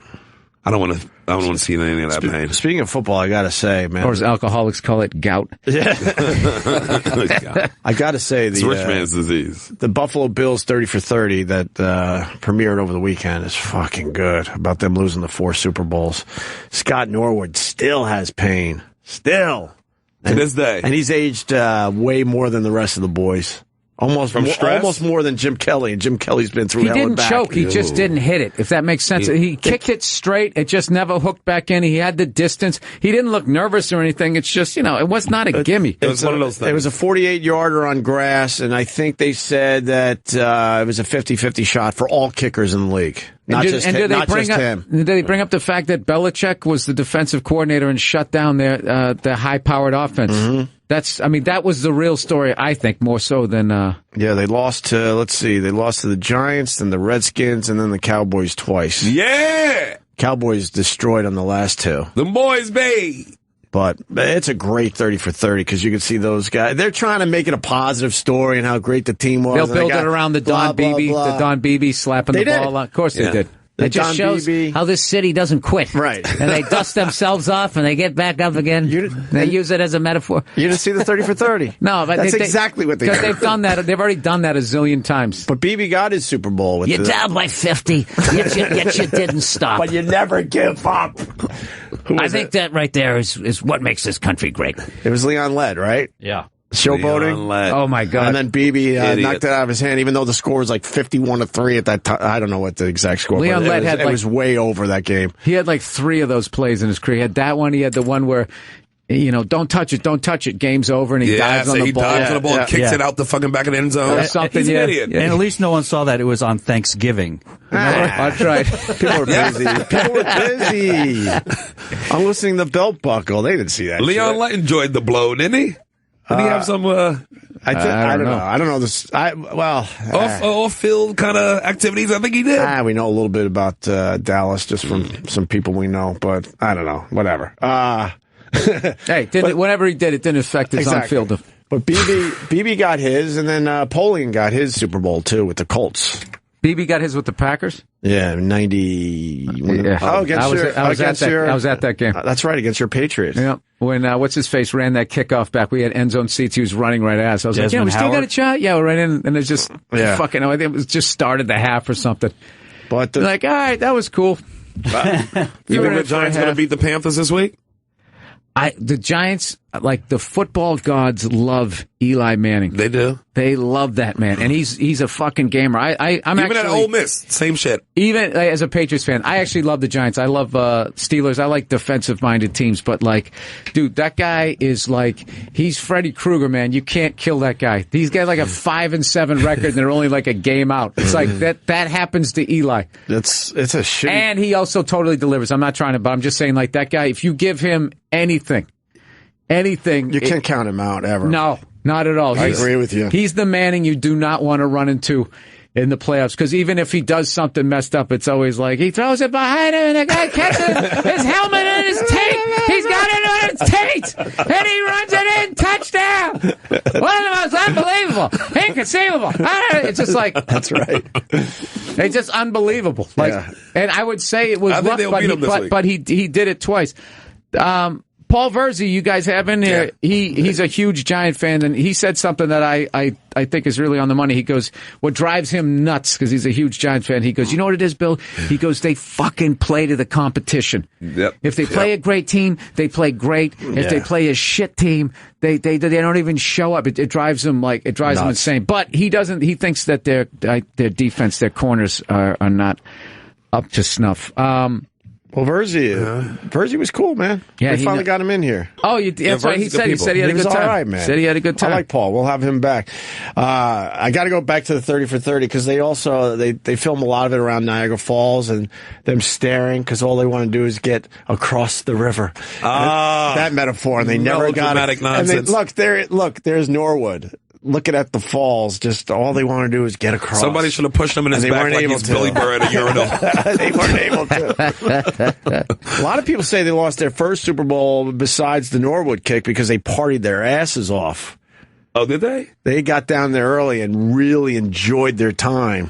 So they were like the Mets in a way, the 80s Mets. Right. And then a lot of people say, well, the reason they lost 4 was because the AFC was so much weaker than the NFC, and they proved that point wrong. They were like 14-2 against the NFC over the course of the 4 Super Bowls, I believe. And you know what's interesting is if Norwood did hit that, you gotta, like they always say, like, you know, how many does that change the psyche? Like they would automatically maybe win another one. It's like, but they also could go the way the Bears did, or way the Mets do, where you're so good that, you know, everybody gets like an ego. You ever see Pat Riley, one of the great speeches, and I actually read this in Bill Simmons' book. He had this speech, The Disease of More, which is basically when you win one, then everybody wants more. They want more playing time. They want more money. They want more endorsements. Right. Rather than being like, dude, this was the formula. Right. Let's stay there. Yeah. Now you're gonna fuck with everything. A lot of distractions come into it after that. Yeah, all the opportunities that come with winning the championship. Some of the decisions people make, like in some of these contracts, like that guy the Red Sox signed for the third. I never watched baseball. The third baseman from the Giants. It's like, dude, you just won a World Series every other year 3 times. Like, how does that get old? Yeah. You know, you're going to take extra money to go there, or what's his face, your second baseman going out to Seattle. Right. Yeah, taking $200 million to be out there in the rain for the rest of your career. It's tough to say no to all that fucking money. Yeah, but you're still going to get Yankee money. Who gives a fuck if you get $160 million? Exactly. No, you get more right. endorsements. He went out there on the island. Nobody even knows him now. That's the thing. The thing about it is, dude, if you hit like 300 in New York, is like hitting 380 in Seattle. Yes. As far as the attention you're going to get, it's just how it works. Right. I think it's nuts. One other thing about the 30 for 30, because I'm a little distracted. Thurman Thomas lost his helmet during the Super Bowl. Yeah, I remember that. You remember this? He couldn't find his helmet. And it was fucking, these guys work with Harry Connick Jr. It was Harry Connick Jr.'s people that fucking took Thurman Thomas's helmet during the Super Bowl because they needed that. They were getting ready for the halftime show. Oh, really? Yes. What? And then all of a sudden, Thurman Thomas, and it was important. It was an important series. He's not in the game because he doesn't have his fucking helmet. And they pointed to Harry Connick Jr. and his people that they moved that fucking thing. I knew it was the reason why I hated Harry Connick Jr. They finally found it. What he needed as a prop to put on his piano?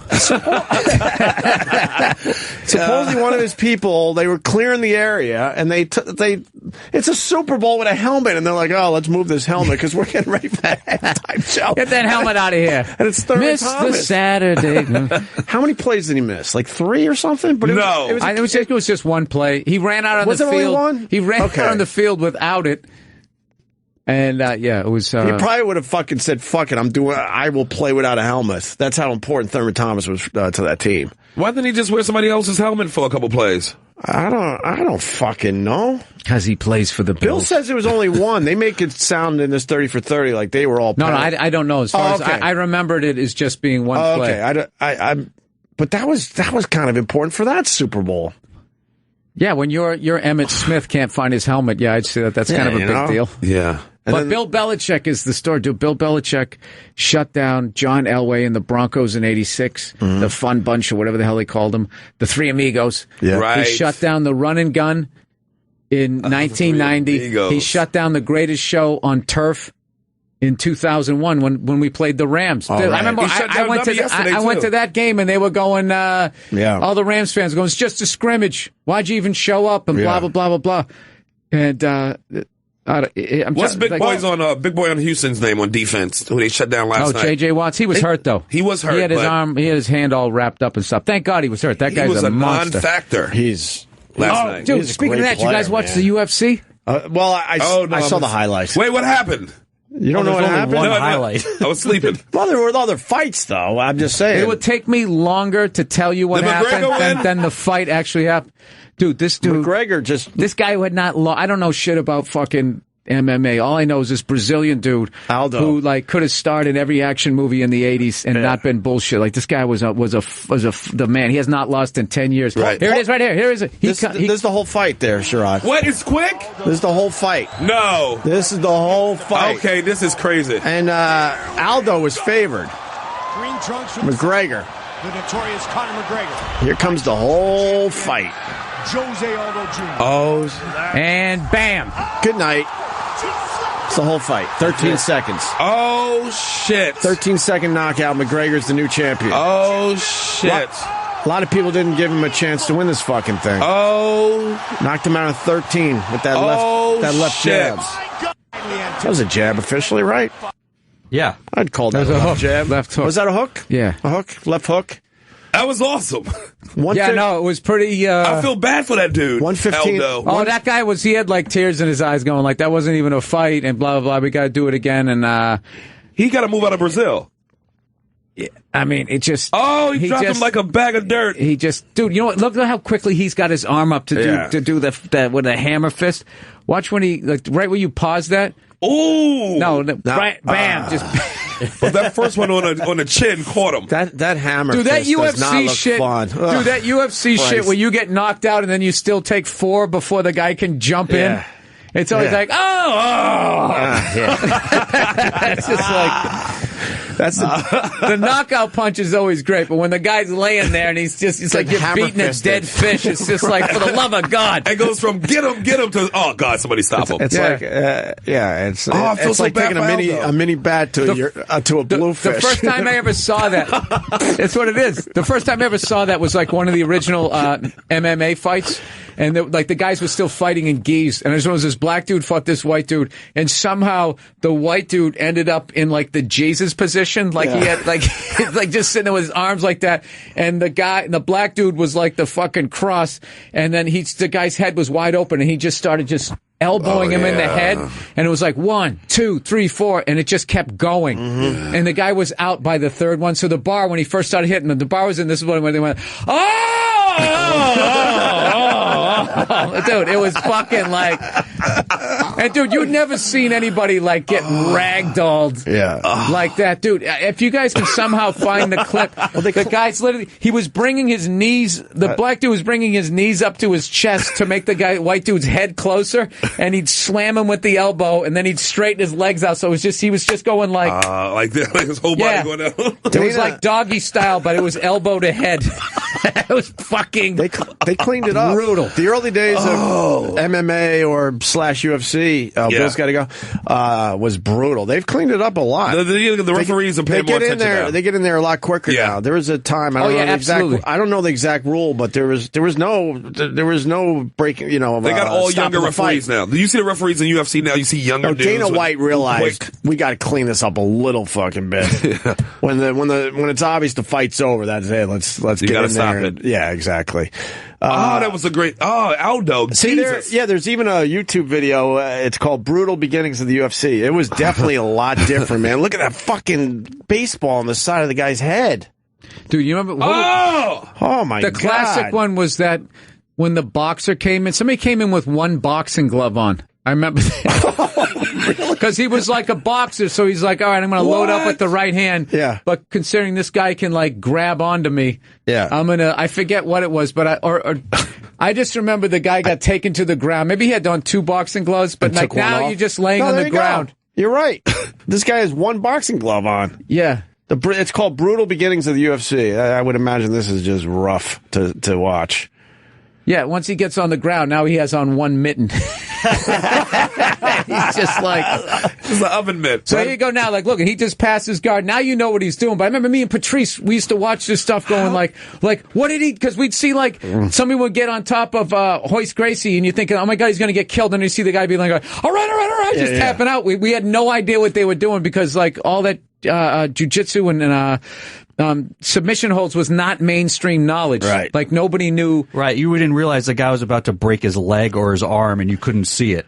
Just because of, how they were... Yeah, he just tapped out. Wow. You had no idea. But for years, like, all the martial artists, they used to just argue, like, my style's better than yours. Your style, right. I love how I act like I was in on those conversations. I just remember kids in high school. I remember those, though. But kids in high school be like, I take Taekwondo, I take Aikido, my style is this, my style is that. This was actually...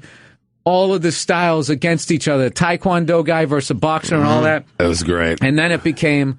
everybody's like, all right, we need a little stand-up, we need a little bit of that. But the original ones of those is like, dude, that's like fucking Thunderdome, man. Those things, I gotta watch this. Absolutely. Oh! Yeah, we'll tweet out this video. It's called Brutal Beginnings of the UFC. It's like bar brawls. Fox Sports.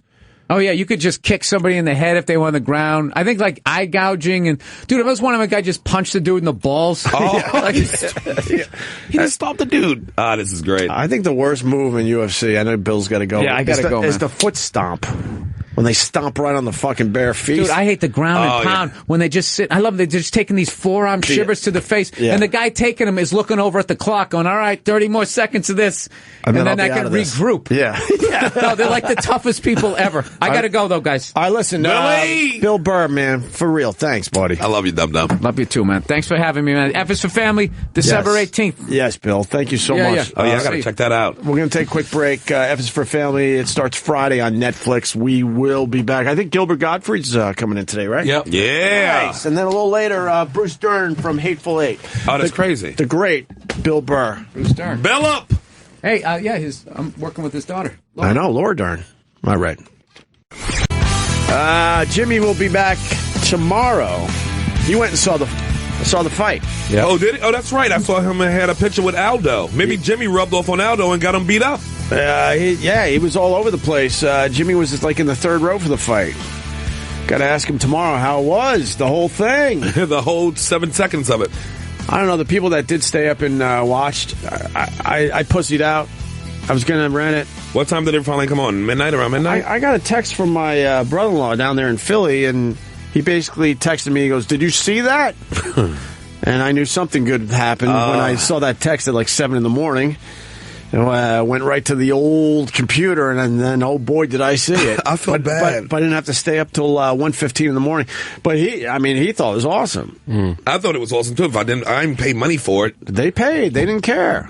They didn't care on this one. They thought it was awesome. Wanted to be part of it. Well, it was an upset, too. Oh, Jesus. That's what Billy was talking about, this clip. Yeah, we found the clip. Yeah, I don't even want to. I can't. Pretty good. I know it's good. I can't. Oh, good God Almighty. He's banging his kid's head. Yeah, it's brutal. The early days of the old MMA. Best MMA knockout ever. Gary Goodridge destroys Paul Herrera. That's what it's. It's like Fight Club. Yeah. Let's see a little bit of it. All right. Oh my God! Good God! What, referee? What are you doing? They allowed that. He hit the guy in the face with his elbow 15 times. That's why people really loved this when it first started, because it was basically, I'm going to insult some people, but it was basically Fight Club. They just kept going and going. Oh. Yeah, they allowed them to get a whole bunch of extra shots in before they finally said, okay, we're stopping. Okay, I forgot what the actual rule was back then. How did nobody die? Is my first question. No kidding. Second of all, what about concussions? If you get a concussion playing football with a helmet, what did that motherfucker have? Exactly. I don't know. His brain have to smash up against his skull. I'm sure it's not good. I'm sure it's not good. That's a good question. I don't have the answer, but I know. Where are they now? Let's find this dude and see if he... What? Paul Herrera. Whatever happened to Paul Herrera? He's definitely not a college professor right now. Oh boy. Anyway, and I want to go back to the 30 for 30 on the Bills, because my old roommate Buzzy just checked in. I love the Buzz man. Let's see. We were roommates forever. And we went through those Super Bowls together. Oh, really? I was living up there. That's why, right. Actually, that's why it's no joke. I really do like the Bills, the Jets, and the Patriots. Because I lived in all those areas and fell in love with these damn places. I like Buffalo. I like the Bills. I like them this year, too. But well, they didn't look. They needed to win yesterday. They didn't get it done. They didn't. They needed that one badly. They still better than the Cowboys. They needed that one badly yesterday, though. So it's not happening. It's a wrap. Yeah, it's a wrap for them this year. But I lived in Western New York, Rochester, Buffalo, through this whole, and I went to college in Geneseo, Western New York, when the Bills were amazing. They used to go to those snow games, was like a whole bunch of snow on the ground up there? I've gone to more Bills games than any other, way more than Jets games. And I grew up a Jets fan. I'm a Jets fan as well. Yes, I know this is stupid, but I went to way more Bills games. Because my radio station in Buffalo got the tickets to the games, and then all the fucking executives would go to the early games when it was still nice. Right. And then when the weather changed up there, they're like, fuck that, we're not sitting on... I'm sure Buzzy's laughing somewhere because it was always me and him. Yeah. And then the executives would tap out. They're like, fuck this. And then they would... I'm a nobody, low man on the totem pole, and they're handing me the tickets because they didn't want to go to the stadium when it was a block of ice on your seat. They couldn't get the ice and the snow out of that stadium back in the day. Is this the same stadium they're playing now? Yes. Same stadium. Yeah, but I'm sure they figured out upgraded some shit. Yeah, I'm sure they figured out better ways to get rid of snow removal and ice. I remember, I think it was the Saints game up there many, many years ago. We actually sat on a block of ice. They couldn't get the ice off the seats. So you had 2-3 inches of ice on your actual seat, and then where your feet were another block of ice. Just trying to get to your seat, you're sliding and slipping and falling all over the fucking place. So we got to go to so many games because the executives weren't going to deal with that shit. Wow. Yeah. So, I mean, they need a dome up there. Nah, I like that. You like the outside elements? Yeah. Well, now that I'm older, maybe not so much. Back then, you had a little flask, and you did everything you could to stay warm. Yeah. So, it's also 64 degrees in December. Exactly. So. Yeah. So you're good right now. Yeah, I think we've had one snow game this entire NFL season. The Broncos a couple weeks ago, I think. Right? Yep. Oh, that was the Patriots and the Broncos. Right. They played with a little snow a couple weeks ago.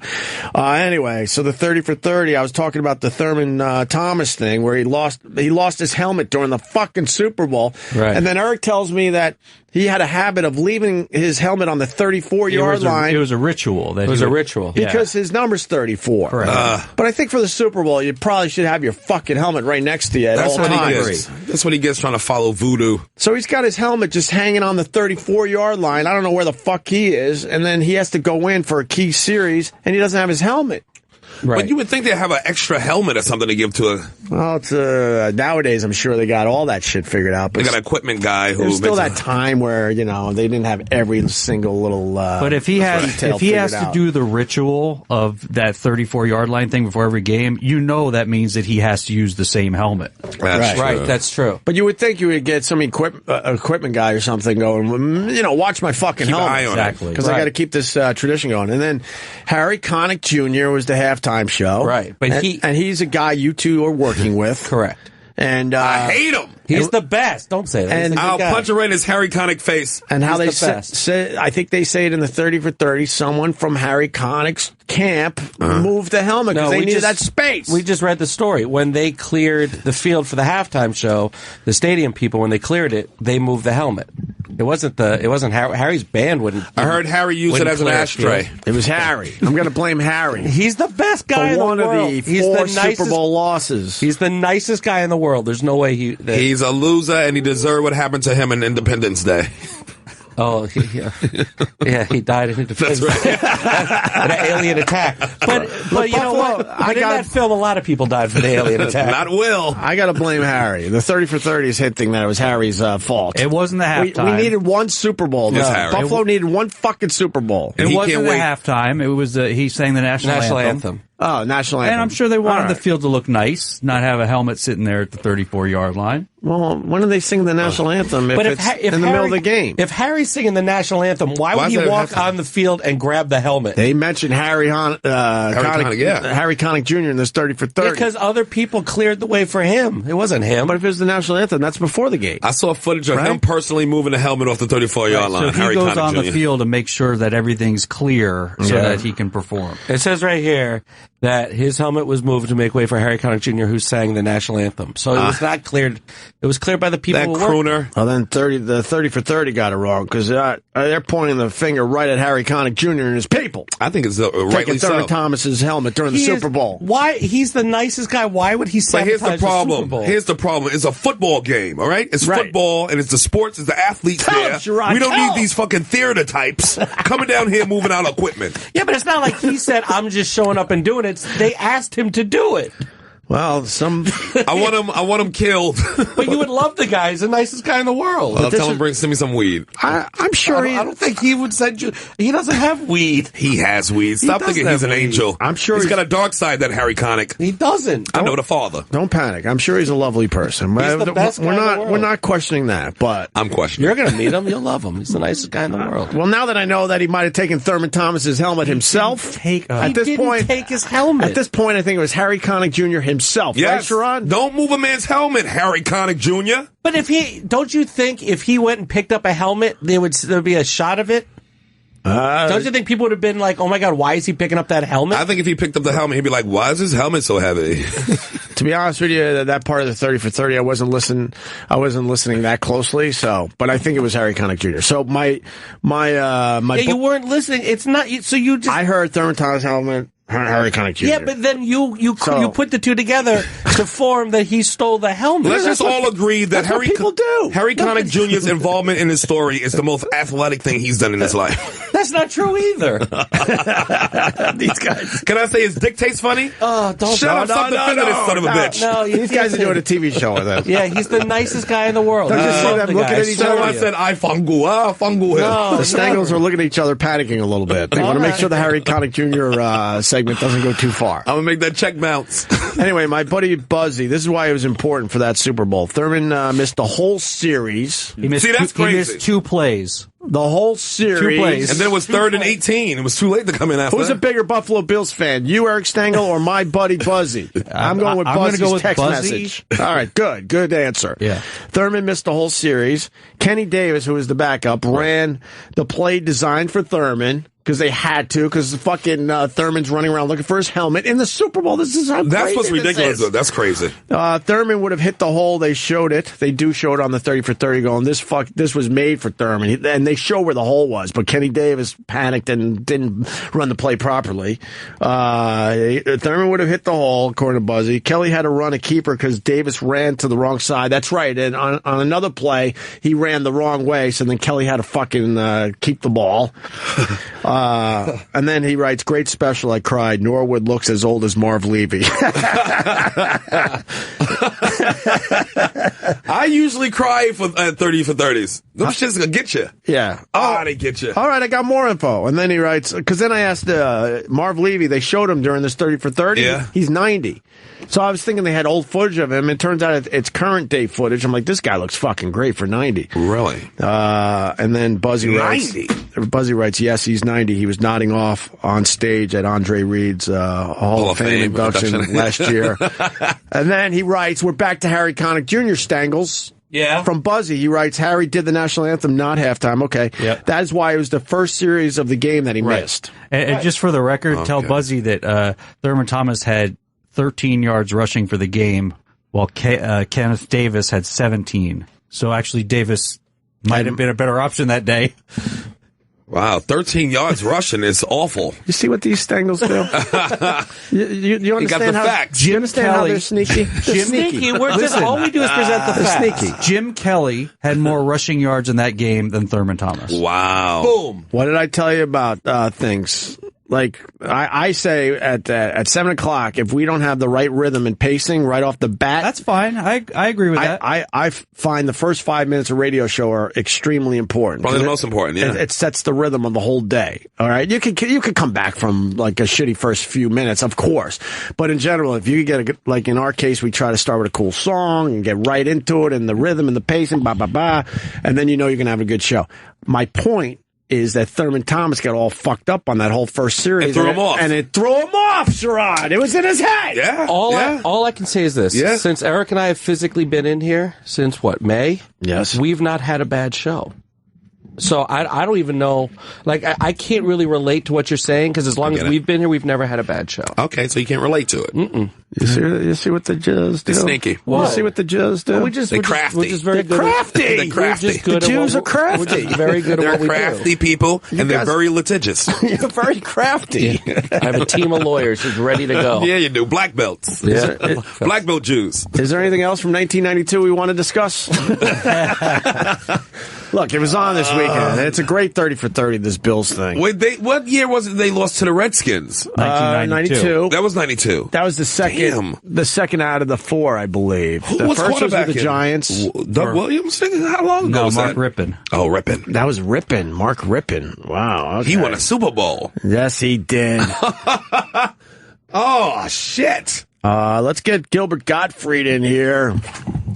Gilbert? Harsh, man. That was not a good day for Thurman. Punching out. See ya. Gilbert, how are you, There buddy? we go. Good morning, Good to sir. see you, sir. You know Sherrod Small? Of course he does. Yes. We go back like spinal cords. We're talking, well, we don't have to, but we were talking football right before you entered the studio there. Gilbert, are you a football guy? Oh, can't you tell? Yeah. You don't give a fuck about football. Yeah, I'm a big football guy. He's a retired linebacker. Yeah. No football ever? You never got into a team? Yeah, boy, that Joe Namath's got a good season. Any sports ever for you? And he was so good in C.C. Ryder. Yeah. and Jim Brown. Jim Brown. He's got also. He was in 100 Rifles with Raquel Welch. Nice. That was a sexy movie. Yeah. Raquel Welch was always sexy. I don't know whatever happened to O.J. Simpson. I think he got married. I'll tell you really fast before we move on, the 30 for 30 with the Bills. Yeah. O.J. Simpson. Oh, has old footage of him? They put him in there. I'm like, that's ballsy, because everyone else is like, they've fucking burned their O.J. Simpson footage. Well, O.J. was the Bills. He was, but he's prominently in this thing as a sideline reporter and all that. Oh, yeah. Holy fuck. I thought they would just say, let's make sure O.J.'s not in this thing. But anyway. That's worth the watch. What's up, Gilbert? We're not gonna talk football with you. I just figured that out. Oh, well, I have a podcast, Gilbert Gottfried's Amazing Colossal Podcast. Subscribe on iTunes. Yeah. And I'll be at Caroline's this Thursday. Nice. 212-757-4100 for tickets to see Gilbert at Caroline's. Have you seen Hateful Eight yet? No. We did. Quentin Tarantino's movie? We did. No, I didn't see that. Look, I didn't even hear about it. I got one on you. You do the movie podcast, and I've seen a movie you haven't seen yet. Yeah. No, well, I like old movies. You don't like the... Yeah, I mean, I do a lot that have to do with old movies on my podcast. Like, we had on Giano Russo. Who was the guy who was Carlo in The Godfather. Okay. Yeah, that last scene where he goes, hello, Carlo, and chokes him. Yes. In the car. Yeah. Yeah. You had him on... Oh, yeah. I was on Fox News with this guy before. He's great. Yeah, he's a good dude. Gianni Russo. Yeah, Gianni Russo. Yeah. How many movies was he in? Was he in a lot of stuff? He's a good guy. I don't know. What? I met him a couple times, but I was on Fox with him before, and he's a good guy. Yeah. I think maybe his wife, too, was there. 55 movies. 55 movies? Wow. Yeah, he's a worker. See, because I can only name one. That's The Godfather. Maybe these other ones pop up on Cinemax at 3 in the morning. Actually, 55 credits. So 55 it's credits. He was in Kojak. Look at that. Yeah, Kojak. You can't count the Rockford Files. Why not? Rockford Files, best show ever. Of course that's a you movie, can. I mean. Oh, no. I asked how many movies. I think of the Rockford Kojak, Files, the TV series. Each episode is its own movie. Yeah. Oh, wow. Bravo on that. Oh, okay. Bravo on that. Are you ready for the Hanukkah for you, right? Yeah, I hate the holiday time anyway. Yeah. Why you hate it? Hate the traffic or the shopping? Just all the people everything. I hate being under pressure to give someone a present. Me and my wife made a deal last year. It was the best deal ever. Let's not get each other anything. That was an easy Christmas. That was nice. Just to pull yourself out of it. But now we're like, do we start it? Do we do it again this year, or is that a bad habit to start? That's why I just turned Muslim every December 1st. And then January 1st, I'm back to Christianity. It was nice because we're lucky we could buy whatever we want. But you still, do you still have like whatever, garbage men or doormen or gas station That's the guys? pressure. But that's just money in an envelope, Gilbert. That's easy. I give them comedy show tickets. Oh, yeah? I go that way. I go to get some free tickets from like the strip or somewhere, comic strip or a comedy seller, and I was going, here you go. And they love them. Oh, yeah? The doorman loves those. Oh, geez. They ask for more, so. Do you live, you live in one of these buildings, Gilbert, with a lot of people coming and going? Maintenance people? Not, I don't have a doorman, no. My building, they give you the tips, the list every year. Of everybody's name. It's a lot of pages. Yeah. Kenny just did it for me, and we're done, but it's something like 36 people I got a tip, something like that. 36 people in my you live in the White building. House? And they all expect it. But then you give them the envelope, and they're all surprised, like, "Oh, geez, yeah. wow!" Even though it's like it's so obvious, you better take one of these fucking pamphlets and pay everybody on this list, or your mail's going to be shitty. And we're not opening. I don't need them to open doors, by the way. How's it 36 people? It's maintenance people, it's security, it's concierge, it's the pool guy that runs the gym area that I barely use because I like getting out of my building. It's a lot of this too. That's a lot. Yeah. It's a couple thou. Yeah, you gotta, fuck that shit. I think close to 3,000 this year. Yeah. Year after year, 3,000. Now there's a reason to hate Christmas. the holiday. Yes. I agree with you. And I don't even know half the people on the list. I've never seen them before. I think they're adding people.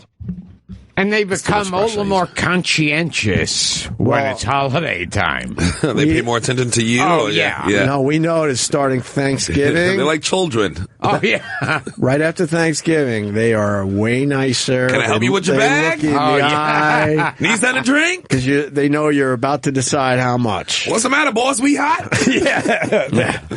Some of them, I would love to give them something. They're great, but whatever. They're going to get you now. But you're a father, so don't you like the holidays a little more now that you got a kid? No, because I didn't give a fuck about the holidays until I started I got two little ones, and then it's like it's kind of cool again. How old's your kid? Though? You got a young kid. Oh yeah. I have a son who's 6 and a daughter who's 8. All right, yeah, that's all right. Yeah. So you're only a little ahead of us. Yeah, I got a 5 and a 3. Yeah. How is it to be an older father? It's a little weird, right? Oh, God. It's a little weird. Yeah. There was this one comedian years ago, Uncle Dirty, if you remember him. Uncle Dirty, I don't remember Uncle Dirty. He had a line, because he had a kid when he was really older, and he said, I'm at the perfect age to have a kid. When he's old enough to hate me, I'll be dead. I said it about my daughter. When she's old enough to date, I'm not going to give a fuck anymore. Oh, yeah. I'm either going to be gone or I'm going to be a little out of it. Oh, yeah. Thank God. And I said to myself, thank God. Yeah. Because as soon as I found out my wife was having a girl, I screamed no. Oh, yeah. It's supposed to be a nice moment. Like, you want to find out the sex? And stupid me, I'm looking on the screen. I thought I saw a ball bag. So I'm sitting there like, haha, another son, right? Right. And then they said, you're going to have a little girl. And my reaction was no. I screamed no. And everyone's looking at me like, you sick fuck. Girls are the best, though. But then I was thinking, even though the kid's not even born, obviously, I'm thinking right away to her dating and having to deal with these fucking assholes coming to your door. Well, if you're lucky, she's a lesbian. Thank you. It's not. Yeah. I would prefer that.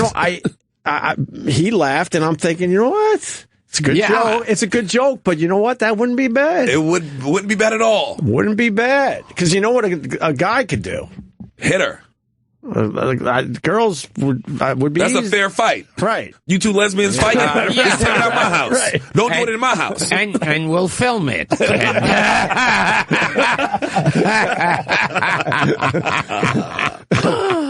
so make some money. It'll pay for your college education. Exactly. We'll film you and your lesbian friend wrestling on the carpet. What kind of wrestling, though? Let's go with hot oil. Hot oil is the best. Hot oil is always a good way to go. Hot oil better than mud, right? Yes. Gotta clean it up. Do you have a favorite kid? You got 2 kids. You gotta have one favorite, though. Yeah, see, that's the difference between Meryl Streep. I know which one of my kids I'd give to the Nazis.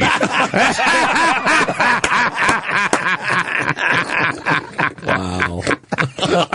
You know right away which one's going. Yeah. Like, you're saying no doubt. Yeah. There's no doubt, right? Yeah, the Nazi officer would be going, well, do you need a minute? You want to think of it? No, I'm fine. You made your choice. That would be a short movie. Gilbert. The motherfucker in the blue hat. You gotta make believe you're struggling here, Gilbert. We can let you think on it. No. I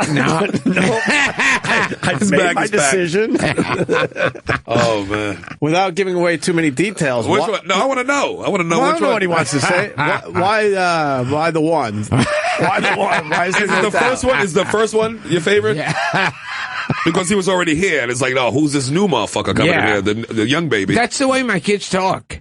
They say, who this new motherfucker?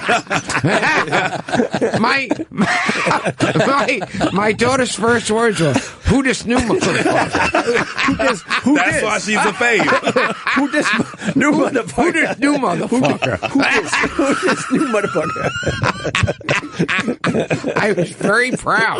My daughter said, who this new motherfucker? Look it up from breastfeeding. Who this new motherfucker?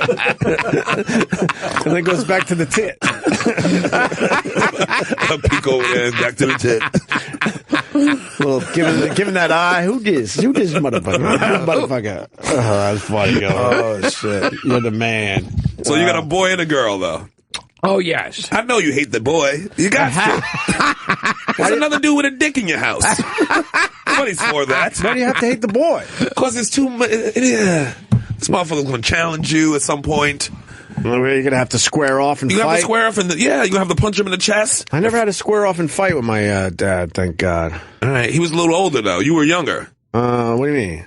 Where were you in the 7 kids? What number were you? Second in. Second to the end? Yeah, 1 through 5. Second early. Oh, second early. Second oldest. So did the older kid get beat? Oh, wow. Yeah. There you go. That was your... But by the stepmom. Oh. Yeah, we had that fucking thing. Now, dynamic. This I want to hear about. We had the old... Wicked? You don't have my blood. Oh. Yeah. So she hit him like a stranger? They had some issues. My older sister and my mom had a lot of issues. Oh, yeah. Oh, yeah.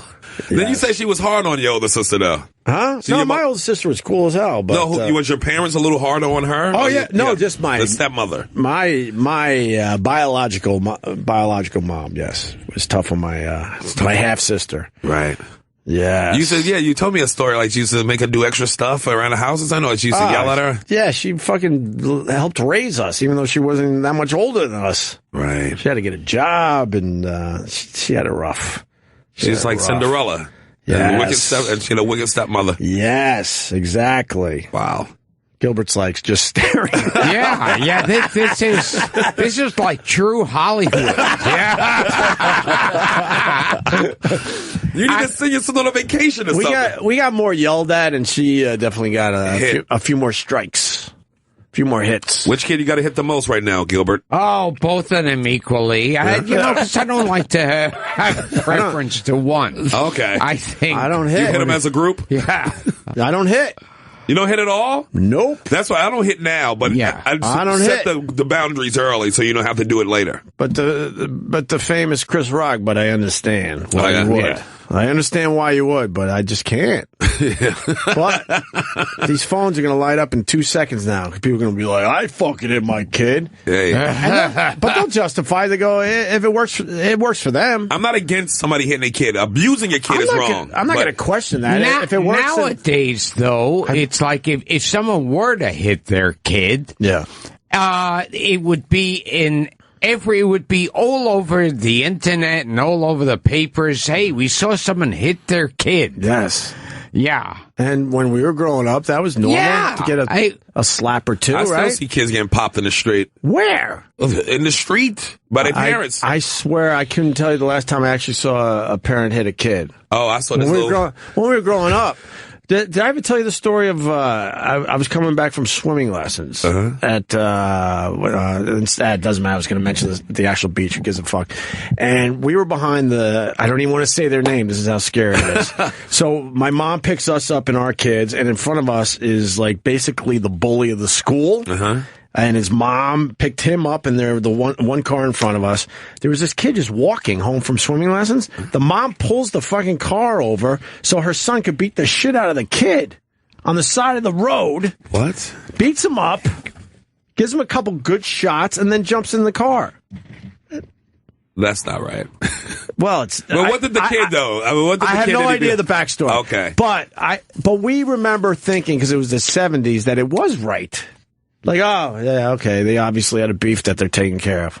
And the mom was all in. Like, she pulled the fucking car over and let her son get out and wail on his kid. And wail on this kid for a little while, and then he popped back in. And he was already the bully. You knew this kid as the bully. Abso-fucking-lutely. So the mother's the problem right there. Yeah, well, the mom was scary, too. And I remember being a little kid going, and I was horrified. I was like, holy fuck, this is crazy. Imagine the beating she gives him in the house. You think that's what happened there? Has to. Yeah, I don't know. He's spreading the love. You don't hit your kids, do you, Gilbert? Oh, constantly. In fact, when I'm away, I hire someone. I pay a homeless man. I give him a few bucks to go up and hit the kids, even if they haven't done anything. Just to keep them on the straight and narrow. Let them know they're loved. Somebody's thinking about them. Yeah, because they think they're off the hook. Gilbert's out of town for a weekend. Like, we're good. Someone has to hit the kid. No, you're not good. The homeless guy's coming at noon. Whether you did something wrong or not. Holy shit. Now, do you want any more kids? You thinking about more? Oh, no. What about adopting a kid, a little Asian kid or something? Oh, no, that's strictly for famous actresses. You don't have the room for it? I think you adopt one late in your life, one for you, for later on. Yeah, once you relax. One for you later on. Yes. Do the old Woody Allen. as long as you don't do the old Jared Fogle. That would be... Is he in jail now, Jared? Yeah. He was sentenced? Yeah. What was his time again? How much like 15 years. 15? Like 15 it was about years. 15. He went in pretty quietly. And man, that case was one of the quickest cases ever, I think. Yeah. Usually you would think it would be a few years. But he cooperated. He busted himself. He's like, to tell you the truth. He's thinking, all right, let me get my 15 years going as soon as possible. Oh, yeah. Let's not dilly-dally. And then the guy I know what you got on me. The guy who ran his charity was just sentenced to 27 years. Wow, really? Wow. Yeah, last week. So he's the real bad one. If he got 27 and Jared got 15. Wow. What was the difference between the two? That he got 27. I think the other guy was like shooting the videos for Jared, and he was producing it, distributing. He was distributing it too. That's how Jared got videos. Distributed. Yeah, he had his hand in it. He had a production wing of his company. Wow. All right. Child porn money. Wow. What is that about? Years ago. What story? What could this have triggered? I was a Cub Scout leader.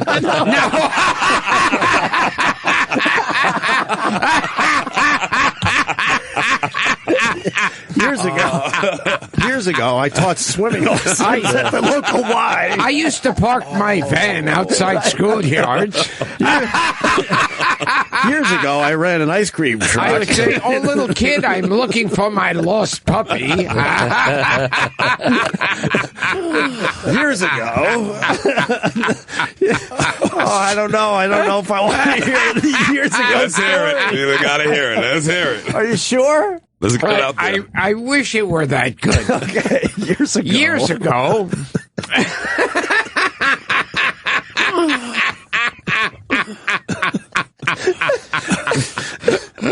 I want to hear the story. Years ago, I worked at a summer camp. I was a carny. On from town to town. I just want to do years ago for the next 15 minutes. I was an acting teacher for the Little Dakota Fanning. And years ago, I was a little league coach. Yes. So Sorry, Gilbert. Sorry.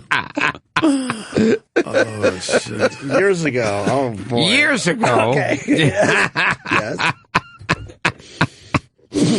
No, I remember I did like a handful of commercials for Subway. Oh. Where it was like a talking hand shadow and I was the voice. And at the time, they were still doing the Jared commercials at the same time. Yeah. And then they discontinued mine and said, and I think someone said, we think it would be safer to just stick with Jared.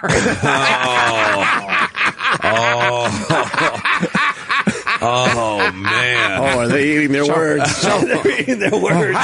Oh, boy. Years ago, we made the wrong decision.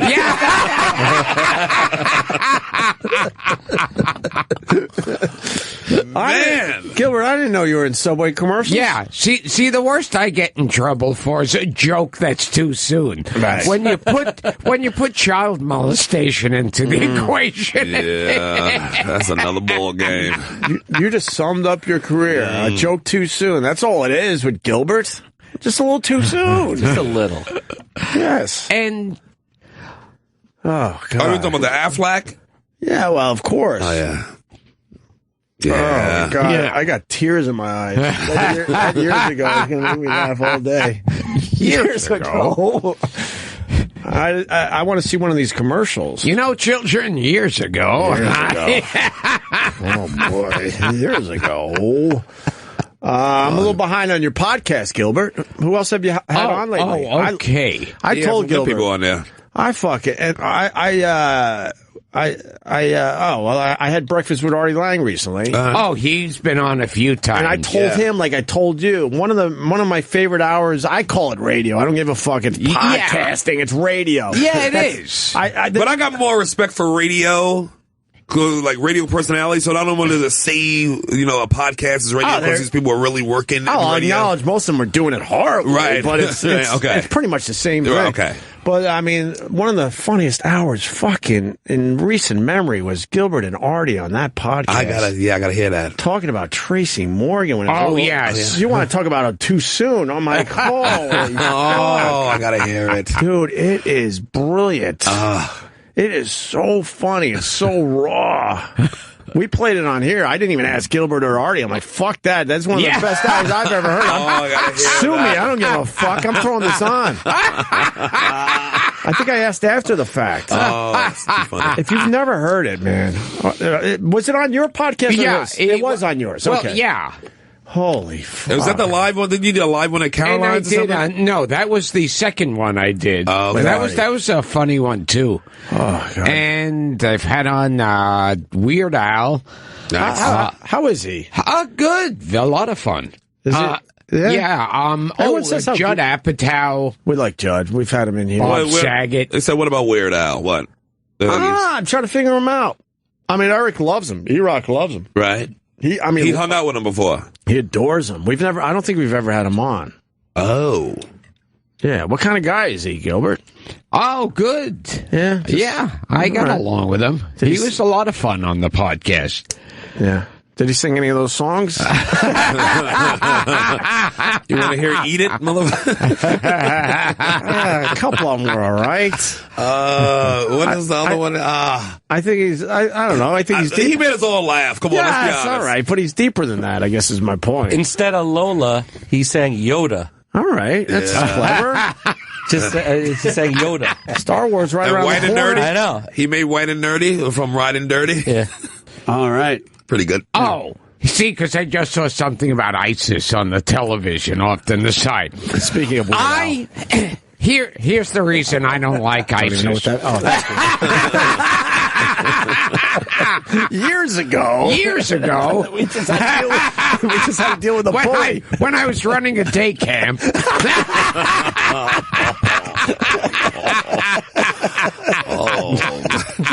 Nothing better than molestation in the morning. Yeah, years ago, when I had a business for parents who didn't want to spank their own kids.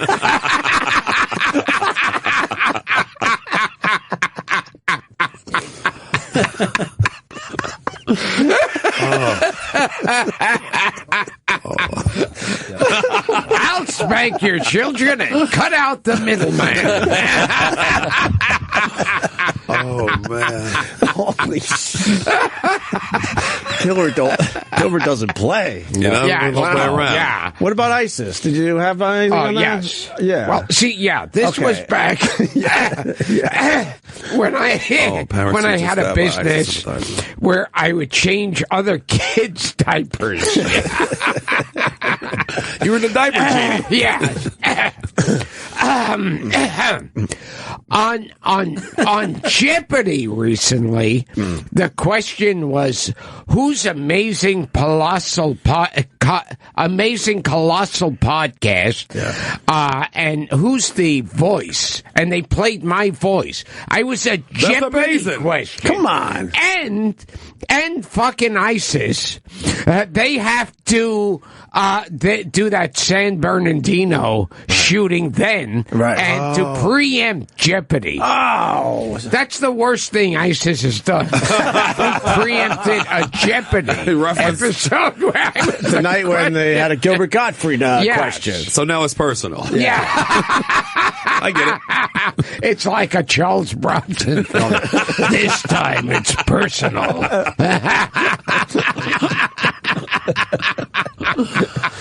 Years ago. That sucks. That sucks. We got a break, unfortunately. What? We have a lot of live reads for the Christmas seasons. We're just getting started with Gilbert. You're hanging for a while, right, Gilbert? All right. I have no idea. You can hang for a little longer? Yes. All right, we're going to do a quick break so I can get some live reads in. You got breakfast in front of you, right? Yeah. All right. So I can't stay around. I'm doing a special down the hall. And I was like Bob Hope. He would used to pop up. And I used to love when... Oh, yeah. Oh, and I had Henry Winkler on the show. Oh, okay. Like Fonzie? Yes. Yes. I'm not sure if we scared him away. He used to do our show and hasn't in a couple of years now. Did he ever in his life ever get Fonzie pussy? Like that amount of pussy? Even when he played Fonzie? I don't think so, but when you know him. I don't think so. Which he should have. I should have. This guy could have had every single woman on the planet when he was Fonzie. He let Scott Baio come in as Chachi and take all the pussy. Oh, my God. Yeah, why would you do that? Why would you do all the pussy was for you? That's the question I have for. That's a very good question. Let's book Henry Winkler. Get him in here. Well, like, I knew that, what's his name? Robin Thicke. Mm-hmm. I knew he was going to get a divorce because I remember I thought, here's a young guy. He's handsome. He's the big music star. Yeah. He can't stay married. He's got too many girls. Yeah. Yeah. Yeah. And it was his high school sweetheart. It's like, it's over. Yeah. Yeah. Sorry. You don't think the high school sweetheart ever survives that one? Not being a sex symbol like that? He's sticking his fingers in girls' asses all around the globe? You get him before he's the sex symbol. As the high school sweetheart, it's over, right? It's over. There's no way that lasts ever. He might come back to you, but you got to let him spread his wings and go enjoy some of that. Let him go out there for about 20 years? You have to. When he's old and can't get a hard-on anymore, he'll come back to he'll her. love you. And then he goes back to the high school sweetheart. Yeah. All right, listen, Gilbert Gottfried is here just getting started. His podcast is one of the ones I definitely listen to. I'm a little behind. I'm not going to lie to you, but I still haven't even heard Jim Norton on it yet. I got to check that out. Oh, that was a strange one. Yeah, really? Strange childhood. Oh, boy, yeah. Oh, yeah, Jimmy, we all know the stories. Yeah. His adulthood is not too not none too shabby either. Why throw his childhood under the bus? Yeah, why stop at childhood? Yeah. Years ago. Jared heard my interview with Jim Norton and said, ooh, geez, what? I thought I was bad. Who would do this to a child? Yeah, Gilbert Gottfried's amazing colossal podcast. Subscribe on iTunes. Yes, and Caroline's this just Thursday. Thursday. All right, Thursday at Caroline's, 212-757-4100. Sherrod's sitting in today, too. He's just killing it. What do we got, Sherrod? You know I'm going to be on Fox News for New Year's Eve down in Times Square doing that thing. Yep. And then me and Tracy Morgan, the next stop on the tour is Calgary, Canada. We'll be there January 7th through to whatever. Are you going to be taking a car with him? No. What's the odds? It's probably the safest van on the street with him in it. It's like Walmart again. Lightning barely strikes twice, right?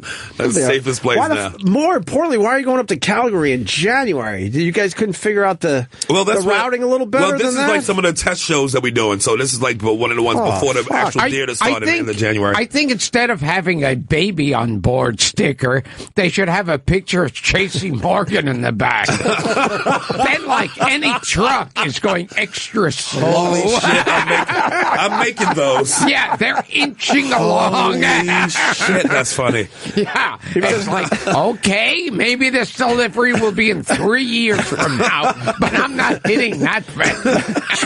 Sherrod comes in here and goes, the strangest thing, we were in a traffic jam, but the nearest car was a mile away. Fucking the strangest. It was so weird. Word got out that Tracy was on the highway. We had the whole fucking highway to ourselves. It looked like OJ's white van going now with Tracy driving. Just a Bronco. Just your van on the 405.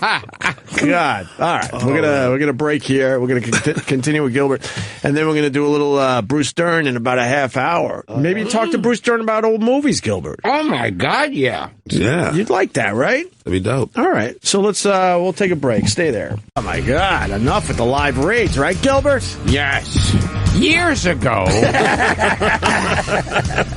I was doing a live read at a sleepaway camp.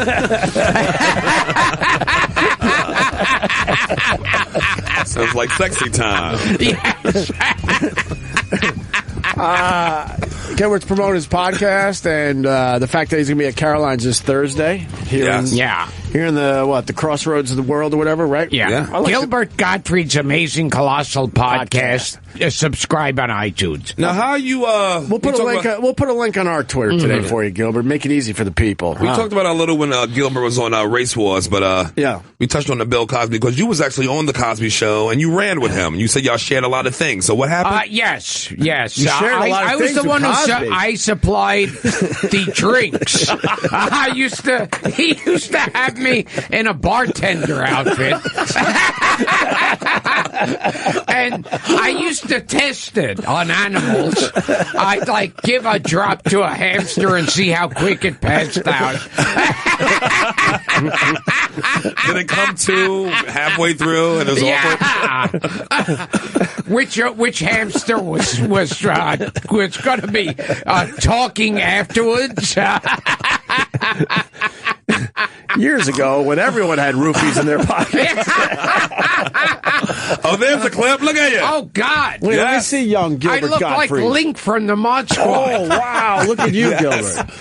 That's too funny. Look at you. Let me hear a little bit of this. Just a little. I go into this guy's office. He wears designer sweaters. One of his sweaters costs more than my whole wardrobe. Who's this guy standing? That's my son. This is Mr. Babbitt. Hi, your name? Theo. Hi, Leo. It's very nice to meet you. And how's Mrs. Huxtable? Oh, so. So.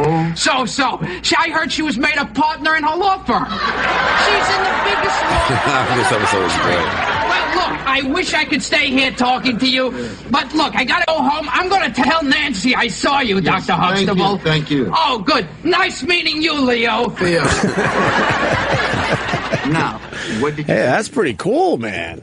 Not bad. Yeah, it's harder and harder to find it in reruns now.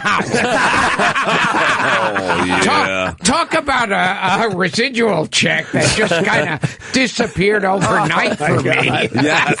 When you can't find it on BET and TV One, it's over. It's over. Well, I mean, why though? I mean, it was still a good show. It's still a good show. That's why I say they should play it. Just leave it on there. It's not like he's roofing girls on the actual episode. Like you watch an old episode, it's like, oh, he raped the girl in this episode? So then it makes it wrong all of a sudden? I mean, you know what I'm saying. Yeah. The two should be separate. Yeah, there was that episode where he was going, hey, you wanted to drink of this? You want to have a sip?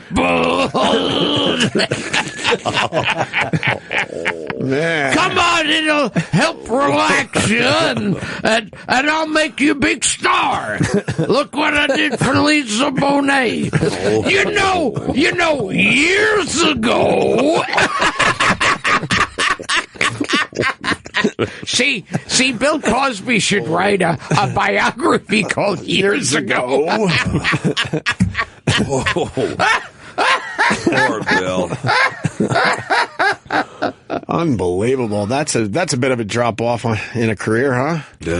See, you know what's scary about that is that's going to be his legacy. It's kind of like Fatty Arbuckle is remembered for the scandal, not that he was a hit comedian. The Coke bottle? It was a Coke bottle, right? Yeah. What was a Coke bottle? Right up the puss. Well, yeah, they said. Let him explain it. Said years ago. They said. Fatty Arbuckle, they said, went up to a girl and said, "Hey, you want to be big in television?" No. He was like one of the biggest silent screen comics. Right. And then he used to have these big orgies at his house. I like them. And, and then one girl wound up dead. Yes. At the orgy. That's the best kind of orgy. Oh, yeah. That's when you know it's good. It's not a party unless a girl winds up dead. And they found a Coke bottle, and that started the rumor that he raped her with a Coke bottle. They found the Coke bottle where, though? No, just in the room. Yeah, next to the close to the body, whatever. And they just made a big leap. And then that became Maybe like... she was just thirsty. Yeah. It was like, there was a connection between the Coke bottle and what happened, and that what she died of, I think, was like a burst appendix or a botched abortion or something. She had peritonitis. I thought it was a burst appendix. It could have been a burst appendix. Correctly, and but I'm not she was her stomach was hurting, and she didn't know what it was. And he got her a bottle of Coke, thinking like a soda. Maybe she was gassy or something. Yeah. And so they saw that in the room. That started that he raped her with a Coke bottle. And then it became news all over the world. Every day was a new thing on his trial. And he was found not guilty, but it didn't matter. It was too late at that point. Yeah, at that point, he was too already... sexy to forget. Because news took about 20 years to spread come out, back then. What was that, 1921 or something like that? It was a 3-day party. Yeah, too bad I couldn't get Fatty Arbuckle on my podcast. I'd have a lot to talk to him about. Did he die broke and disgraced? I believe so. I believe wasn't good. But, I mean, who dies really happy? They probably went after his lifestyle. If you having orgies back in 1921, there's a lot of motherfuckers who are going to be like this. We got to stop this dude. You think? It's haters. It was haters back then, too. I think it was just... In fact, in the biography of Fatty Arbuckle, they said that the studio had said, "We got to stop this motherfucker." That was right. I know I was onto something. That was their exact Was that the studio, or did your daughter say that? We got to stop this motherfucker. Who this new motherfucker? Who this new motherfucker? As a matter of fact, Charlie Chaplin watched Fatty Arbuckle, and his exact words were, "Who this new motherfucker?" We gonna have to get this nigga a rape charge. He gonna get a rape charge. Buster Keaton, I think, said, "Who this new motherfucker?" Bruce Dern's gonna walk in here and say that. Yes, he is. We're gonna have Bruce Dern in a couple minutes. You had some old timers on the podcast. You had Groucho Marx's live-in assistant. Oh yeah, yeah. Because Groucho's been dead for 30, 40 years now, right? Yeah, and he was talking about old. Yes, how old? Oh, sorry. How old was the guy? Oh, the guy wasn't old because he was like a kid when he started working for Groucho. Right. And he was talking about Groucho was with that younger woman who was nutty. What? This Erin Fleming. Yeah, she was some nutty woman that. Did she live with him? Oh, yeah. In Cali or in New York? Where did they live? In California. Yeah. Wait, and that's her? Wait, let's. Oh, yes. Yeah. Hold on. Let's slow. Thank you. Okay, she's I know where hot. you're going already. So let's slow down a little bit. How old's Groucho? Oh, man. Groucho then was like in his 80s. Oh, then you go Nutty Broad. Yeah. You go Nutty Broad. You go Nutty Broad if you 80, yes. You Yes. go Nutty, whatever. This young piece of, look at this girl. As long as Nutty Broad is pulling your pud, you don't give a fuck, You don't right? give a You don't fuck. give She a gets fuck shit what on the kitchen floor. You don't care what she's up to? I think Groucho said, the old Groucho, when he was in a wheelchair, he said, who's this new motherfucker? Groucho still got it, man. Motherfucker still got it. As long as she's bending over, showing her ass. Ooh. Yeah. You'll take Nutty at that age. She That's look right. like I'll take Nutty. You'll take Nutty. Nutty is a nutty buddy. Yeah, that was Steve Stoliar, who was living with him. That was a weird. What was the best story he told? Well, there was one story. He killed the girl with a Coke bottle? Yes. Here's a Coke bottle. I'm gonna rape you with it. But if anybody asks, you just tell them that you had a burst appendix.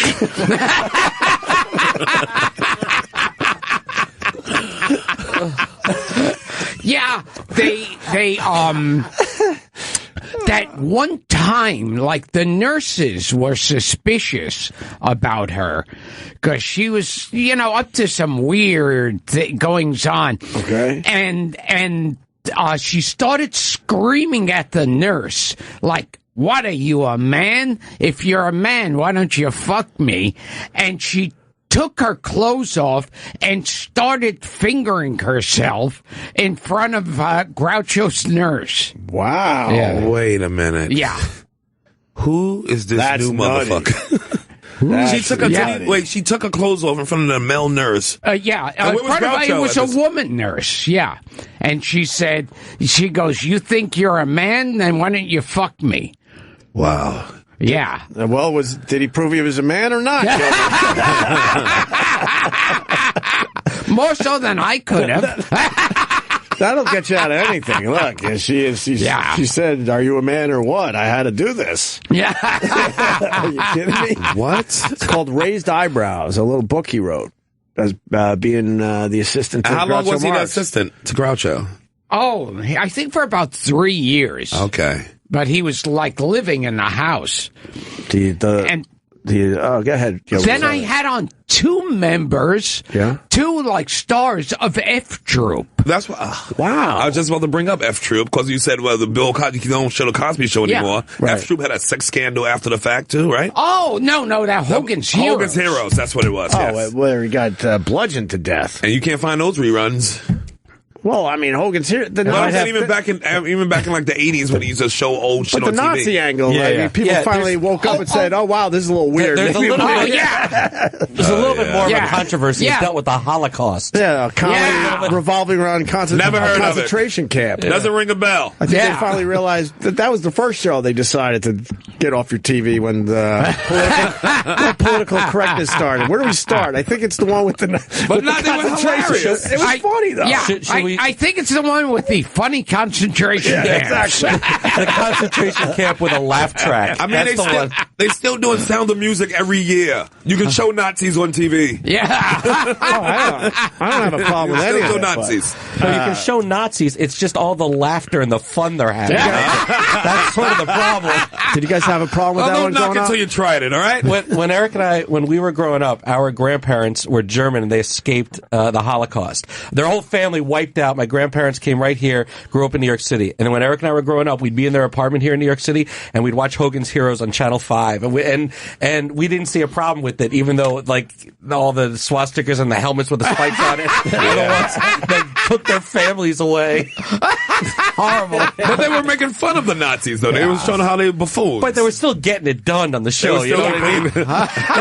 They were still the Nazis. They were still completing tasks. Yeah. Well, I want to know about F Troop. Who'd you have from F Troop? Oh, Larry Storch. Oh, sure, okay. And I always forget the other guy, Ken Berry. Oh, Yeah. wow. Both of them, like in their 90s. Wow. And you had them both on. Yeah. Together? No, Okay. 2 separate times. You had, See, like- now that's the thing with political correctness. if I was around during when F Troop was on, if I was like old enough and acting, I would have been an Indian chief on F Troop. Yeah. Now they wouldn't allow it. No, but I would have definitely hired me. Yes. And given me some funny name. One thing they definitely wouldn't have used was a real Indian. That's for damn sure. Yeah, they always use Jews. They was like these old Borscht Belt comics with feathers on their heads.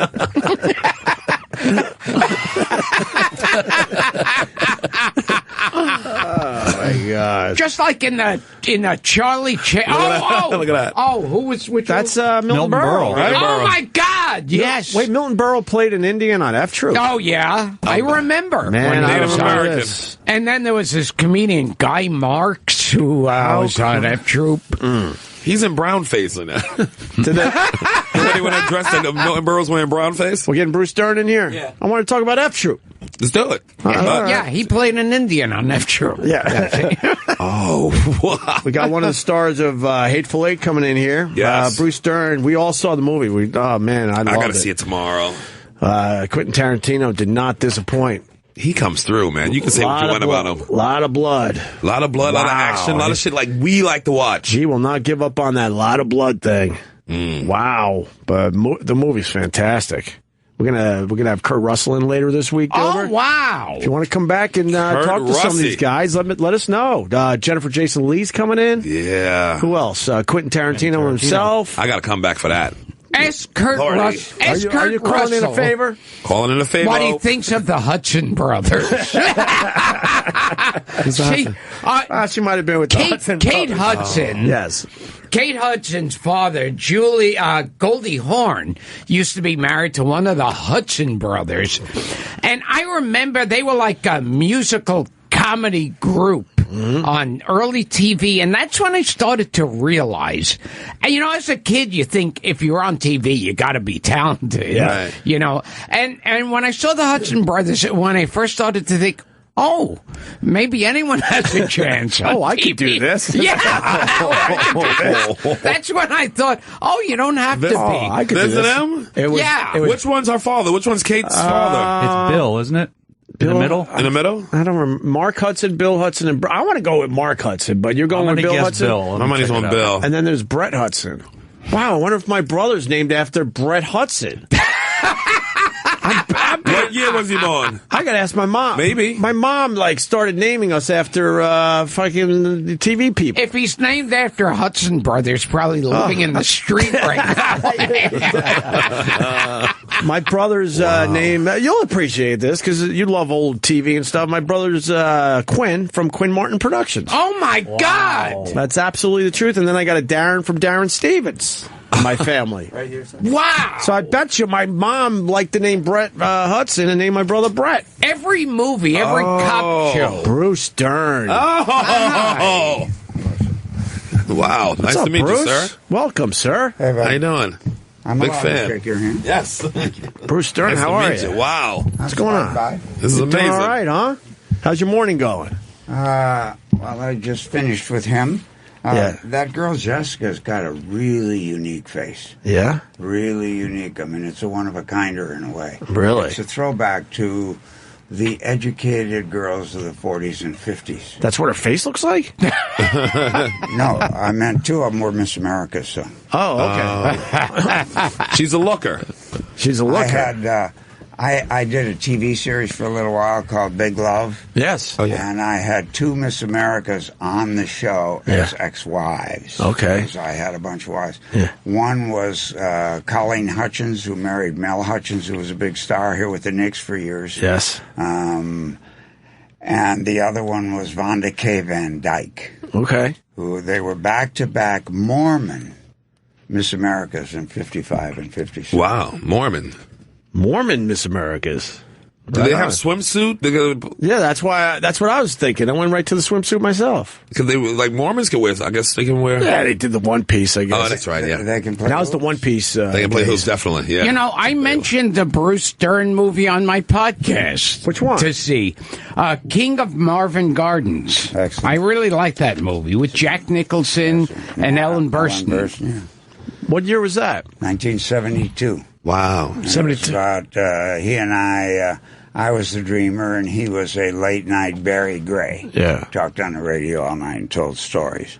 And he comes down to Atlantic City, and I have this dream to, bring gambling, not to Atlantic City, but it was before that happened. Yeah. To a little island in the Pacific, and he was the doubter, and I was the dreamer. And one day I'm walking on the boardwalk with the two girls that I live with, a mother and her stepdaughter, and they run into Scatman Crothers, you remember? Oh, yes. Nicholson used to use Scatman Crothers. Yeah, he was in Cuckoo's Nest. Right. And The Shining. And The Shining, and I think even another one. He used to use him a lot. Yeah. But anyway, so he comes up and the two girls he says, how are you ladies doing? And how's Jason? And they both think Jason is a god, and that he runs the city and everything else because he's the hustler. And Scatman laughs and he says, well, he's the king of Marvin Gardens. That's how good he is. And he says, ladies, Marvin Gardens is the cheapest property on the board. I remember Marvin Gardens from starts Monopoly? out. I remember from Monopoly. Yeah. And I saw it years ago. But I remember it starts off with Jack Nicholson on the radio going, I promise to tell you why I never eat fish.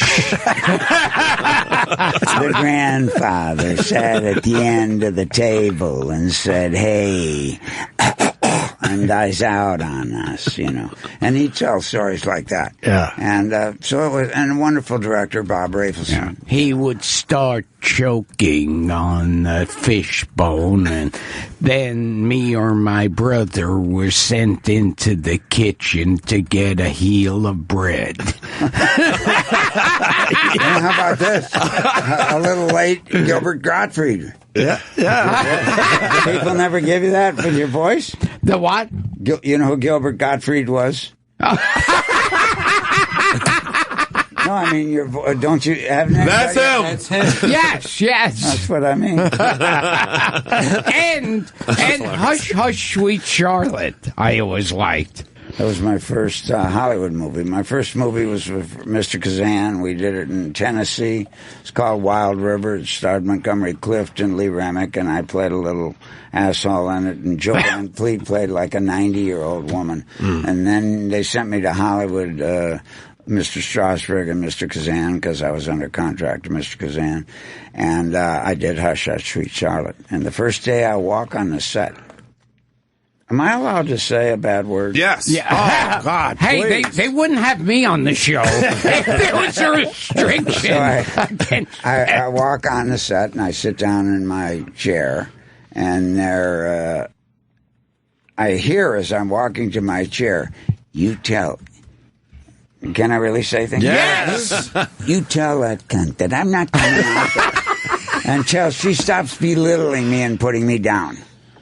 And then the lady in the chair says, you tell her that when she would like to come to work on the set, out of her dressing room, where she's having salve put on the sores of her back for laying on it 25 years to have a goddamn career in the first place.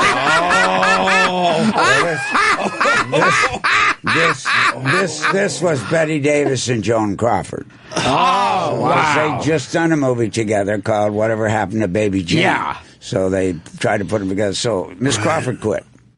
And the next day, we were all sent home. There was nothing to do. She was in everything. So the next day we come to work, and I'm sitting in the same chair I sat in that morning, and we're getting ready to shoot, and Miss Crawford comes in. She quit. She comes in, she says, Bob Aldrich was the director, Robert Aldrich. And she says, oh, Bob, I'm so sorry. I acted like a real bad girl yesterday and everything, and you know my feelings about her, but I'll just be able to be professional and deal with it here. And so let me just run a comb through my hair. I did my makeup in the car. I'm ready to go in 5 minutes. So as she's saying that, she looks over where he is, because she's like where the guy with the camera is. And she's looking down the line. She sees Miss Davis. She sees me. And then she sees a chair she was in yesterday with somebody else in it. And she walks over to somebody else and she says, "Why, Livy, what are you doing?" Livy de Havilland. Yeah. "Livy, what are you doing here?" "I'm Betty Davis, okay?" Okay. She's looking out this way. Miss Crawford now is over here. "Say to me, why, Livy, what are you doing here?" Livy, what are you doing here?" "She's playing your role, cunt." Oh, wow. Betty Davis is a bad bitch. Oh, jeez. Betty Davis didn't play. Wow. No, and that, you know what? For my career, that was the greatest luck we ever had. When we first came to California, we still got to work with the legends. We're not legends, for Christ's sake. You can't be a legend now. The closest thing we have to a legend is Clint, and that's because he looks good on a horse. But everybody, and he's got game. He was one or two guys in my lifetime that put his money where his mouth was. He dreamed what he dreamed for Carmel and making movies, and Redford did what he did for Sundance. Yes. And those are guys that step forward. And the thing about... I think the thing is that everybody knows what we do after school now. Nobody knew what they did after school. I mean, you're supposed to get out at 10 to 3 or whatever the hell it is, and then what do you do till 6 o'clock? Right. And I remember coming home one time, my mother said, "Why are you always home at 6 o'clock? Your track practice is over by 5, so what do you do?" I said, "You know, Mother, I got to tell you something. I have a friend, and after school every day, we're up to the same stuff after I practice." "Well, what's that?" "We love to fuck shit up."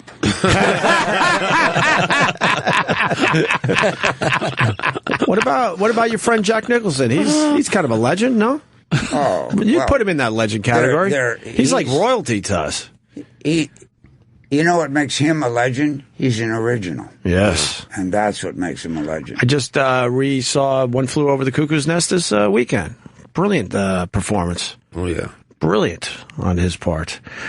Bruce is here promoting Hateful Eight, the new Quentin Tarantino movie. Guess what? We saw it, Bruce. Oh, you did? Loved it. Have you seen the whole thing yet? Oh, yeah. What do you think? I was privileged. I was allowed.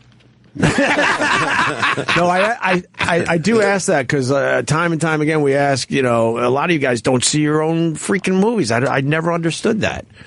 But it took us 170 shooting days. So wow. We were in Telluride for 4.5 months, and then we went back to Hollywood. Right. And in Telluride, that cabin or whatever you want to call it that we're in, there was no heat in it. Oh, so really? We'd get to work, and it was 5 below zero at like 7 o'clock, and then by noon it would heat up to 22. And that's as warm as it got in the room. So we do that for 4 months. Then we come back to L.A. to shoot, and the prick refrigerates the stage to 25 degrees. Really? So we're going outside on a day like today or a Saturday day or something, and inside and out of that all day long. Why? Because he wants you to see our breath. So you understand we're cold. So that was that. And he didn't want to put it in on post. Yeah, can't they just, with me, they would have to just, I'd say, put computerize my breath. Yeah. And I'm not sitting in a cabin that's 22 degrees. Yeah, right, and I don't want it to be below 70 in my room. Well, the other problem was we were 10,200 feet, so you can't complete a paragraph. I mean, you run out of barely breathing. Jeez. Everybody walked around, it's a Western, so a lot of people had gun belts and stuff, because of the actors and the other people. But all the crew people walked around with gun belts, but with oxygen cans in each of the holsters. Oh, jeez. Little movie magic right there. Wow. I just had a seizure thinking about it. This movie's over 3 hours long, and let me tell you how good it is. I don't know what we could give away. We're trying not to give anything away, obviously, but it's pretty much 2 sets for 3 hours, and it holds your attention. And the whole movie takes place over 5 hours. Right. Yeah, so, I mean, you're talking, the character development is amazing, the writing's amazing, the performances are amazing. Because who else could pull that off? 2 sets for 3 hours, you're going to sit there on the edge of your seat. Well, which we absolutely did. He's there, he's the scribe, and he writes all the stuff down.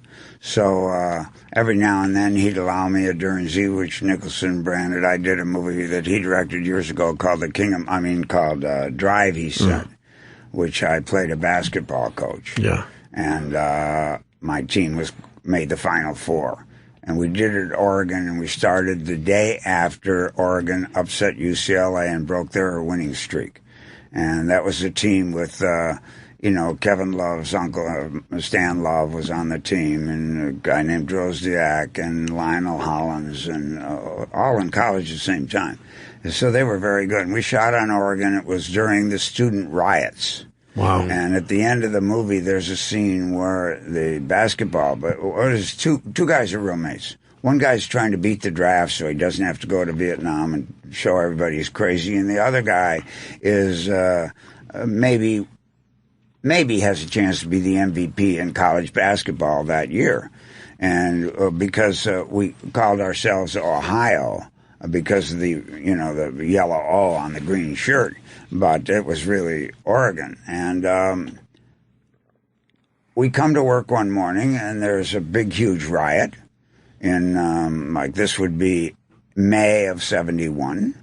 And there are National Guard all over the campus, and that's not rubber bullets, bud. I mean, that's for real. And this is just a while after Kent State. Wow. And Jack says to me, Derns, now in this scene, that my basketball player runs all the way across campus. We've just come back from the semifinal, and the next day we have to play the final, which is being played at Corvallis, so it's not it's a drive. You don't have to go overnight.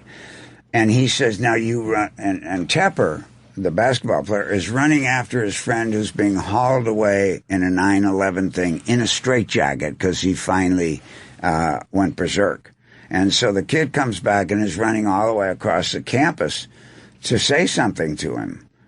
And he says, now you go after him. You run after. I said, Jack, you have no control over this. They don't know we're coming. And these guys, they didn't point guns at us, but God damn it, it was scary. Yeah. And so I run out. And the thing that makes it neat is, it's this very end of the movie. What the kid does to get out, no one will take him. They say, yeah, you get over there with the rest of the fag guys, and you're going to Vietnam.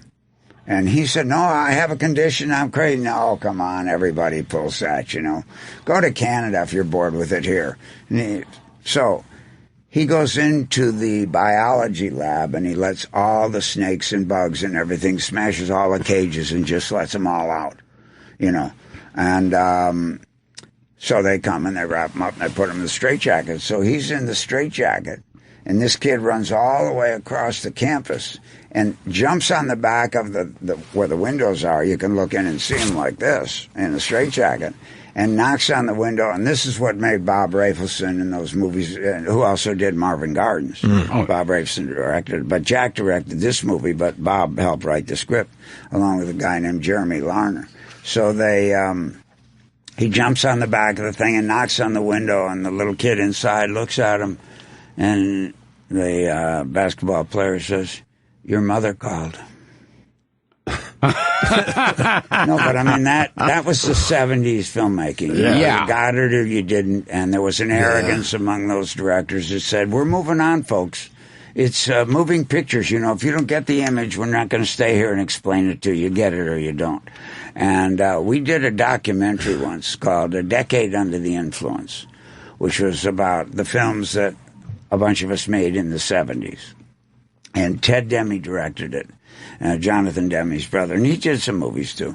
And he died right after he went to play basketball at the Barrington Rep and stopped at the Walgreens on the way and was dead about halfway through the first quarter because he just shouldn't have stopped at the Walgreens. But it's a wonderful movie. And in the movie, there's 4 actors, 4 directors, 4 producers, and 4 writers from the 70s. And the last actor they talked to, and they talked to us throughout the movie, the last one is me, and of the actors, and then Scorsese after me as the directors. And they said to me, Ted Demme says to me, well, what are you going to do after you retire? I said, retire? What are you talking about? I'm still trying to, get better, learning and stuff like that. I don't have anything I could do. And if you think that I'm going to retire, if you think I'm going to give up and retire so Jimmy fucking Kahn can get you're dead wrong. And then Scorsese comes on and he says, I'm absolutely blown away by the way they make movies today. I mean, with the gadgetry and the Lucases and Steven and now Peter Jackson. This was like 2006 we made this documentary. And I wouldn't know how to make a movie like that. I'm just blown away from it. And I'm blown away by it. And also, their propensity to make money fast. Meaning, 3 days you make $100 million. He said, I just don't know how to do that. But with all the spectacular stuff that goes on in those movies, at the end of the day, I miss the people. Really? That's what I'm doing in the business. That's what we try and do. We try and make movies still about the people. Yes. And oddly enough, you can call this opera. I think Quentin kind of made an opera here. What's it boiled down to? Who are the people? And very simple, Agatha Christie. Who poisoned the coffee? Yeah. It's the characters in this movie are just terrific. On my podcast, I had Roger Corman. Now, you were one of his... Well, it was... I tell you, Roger was interesting because he was the first guy that gave Dennis... Dennis was a movie star. When Jack and I first came to Hollywood, he'd been in Giant, he'd been in... Dennis Hopper. Rebel Without a Cause. So to us, he was big stuff. But he gave Fonda and Jack and me... and Dennis a chance to star above the title of a movie. Yeah, they were drive-in type movies. Yeah, they were exploitation kind of movies. But we had a chance to be above the title, and we could never get that. And Jack could never be in movies. I mean, he was always doing... He had to make 2 of his own movies to get in them. But his first movie was Ensign Pulver. Where he played like a little swabby on the deck. But it was so Roger came along and gave us good parts and everything. And I remember my first movie for Roger was The Wild Angels. Oh, thank you. Oh, what's that, Roland? Late, but here. So the bun is late. I asked this at 9 o'clock. And a whole other part of town. So anyway, he... I must have dementia. I don't know. But he... what was that? You're talking about the Wild Angels. Oh, Wild Angels, yes. So our co-star was Nancy Sinatra. Right. And she had just recorded These Boots Are Made for Walking. She was hot, right? So she was an entity. Right. And they were fun. We made movies for $212,000 in 10 days. And we got just whatever scale was and a box lunch. And that's it. And you just shot to 12 hours and went out. No rules. I mean, we'd be shooting in front of the whiskey. And we'd be sitting in the car. And Bogdanovich, who was the camera operator, would run across the street and with the cameraman. And Roger's saying, now, look, we're going to get arrested, so we can't stay here. And you can't park here because we have no permits or anything. So, Peter, you run into the whiskey. And then, Bruce, 30 seconds later, you run in. Each one of you stay in there a minute. Then, Peter, you come out. Bruce comes out. And we have the scene of you getting lost at the whiskey.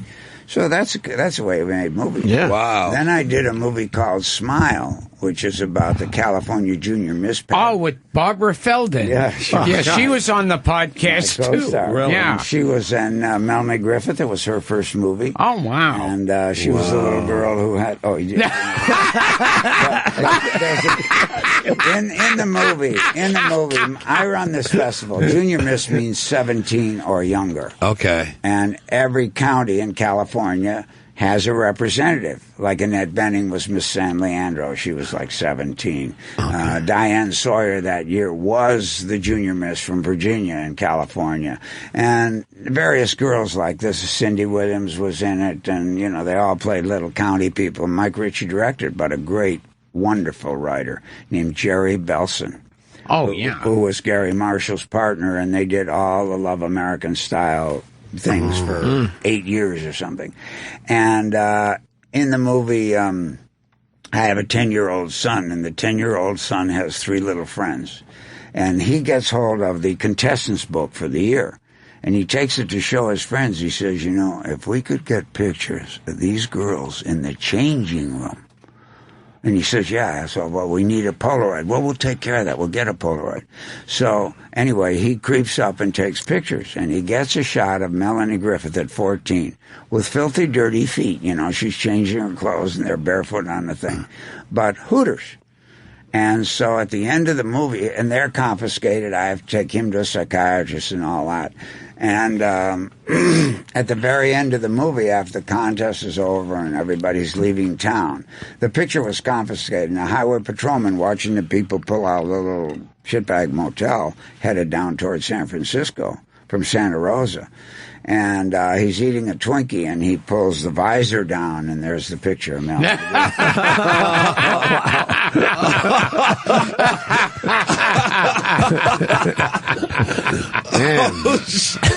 guys have fun like this every day? Every day. This is it. Yeah, we're having a good time. Bruce Dern from Hateful Eight. You play a Confederate general, right? Yeah, and I don't know what we could say about the damn film. It's good. Go see it. I heard you said nigga a lot. You want to explain yourself now, Mr. Dern? I heard you went off book. It ain't the first time. There we go. I knew you would. After the first day, because I'm over in the chair. There's a picture from Smile right there. There it is. Yeah, we got it up on the screen. 1975. Well, it came out. Yeah, we shot it 74. Yeah, 40 years ago. And, my God. That's as I start to walk out there, then Nat King Cole starts singing the song "Smile." See, there's the contest. Oh, yeah. Just one. And we never told the actress who it was going to be. There were 43 girls there. So none of them knew, and they picked them the day we went to work that day. So you got them really being surprised. Yeah, and the great. girls were surprised. They didn't know. Pretty smart. So you're sitting in that chair, I think you said. I'm sitting in the chair. For Hateful Eight. After the first day of the sequence where Sam comes into the house, and I say, "Do you know that, sir?" And he says to me, "You know that?" And I say, "Well, I know he's that." I said, "No, I don't know that, but I know he's that, so it's all I need to know." All right. And then it goes downhill from there. But I went up to Sam and I said, "I want to, let you know that everybody will tell you they have this or that or the other thing, but I do have 2 black grandchildren, and because Ben Harper was married to my daughter, and they have 2 grandkids." And he said, "Mr. Dern, look, Mr. Dern." I said, "Mr. Dern, what the fuck are you telling me, Mr. Dern?" And he said, "We're all here, not just because we got a chance to work for Quentin, but because we got a chance to work with you. Yeah. So you got carte blanche. Do it." And I said, "Okay."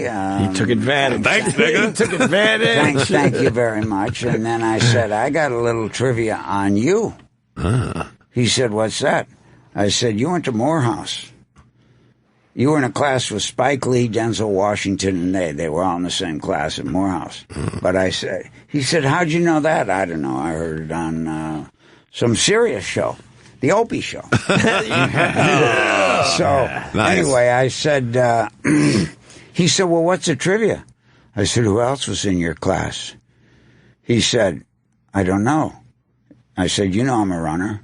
He says, "You mean?" I said, "Edwin Moses."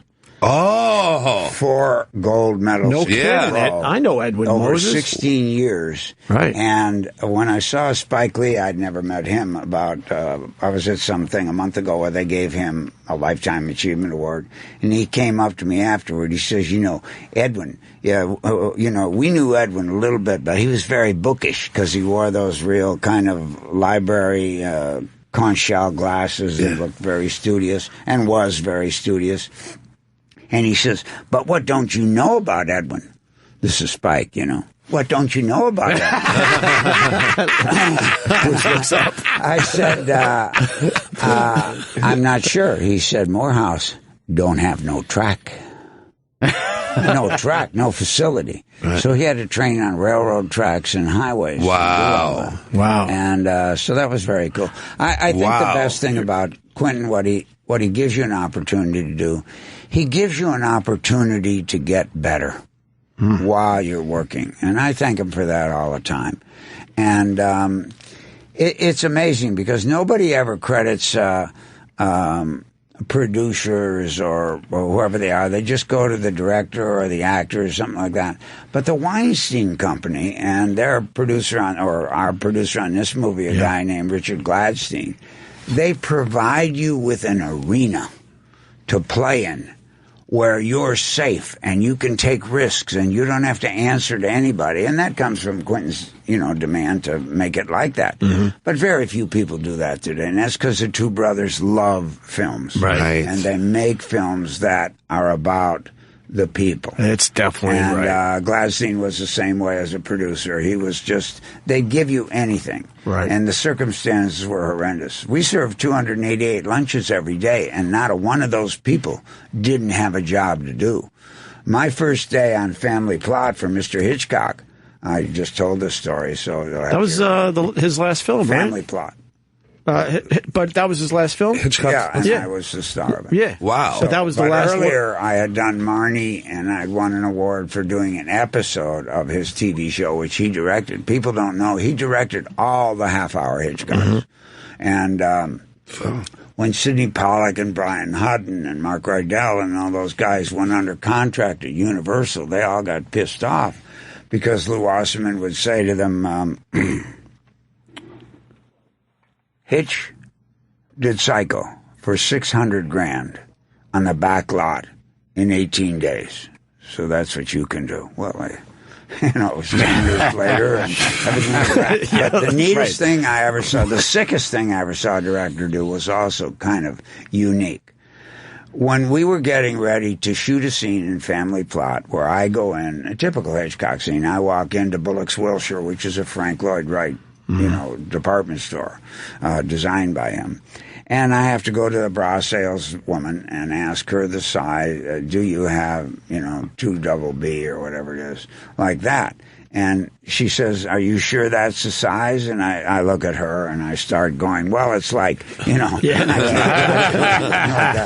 And so a lady who is a Hefe's, a chief executive at Universal's wife, goes into Hitch's office and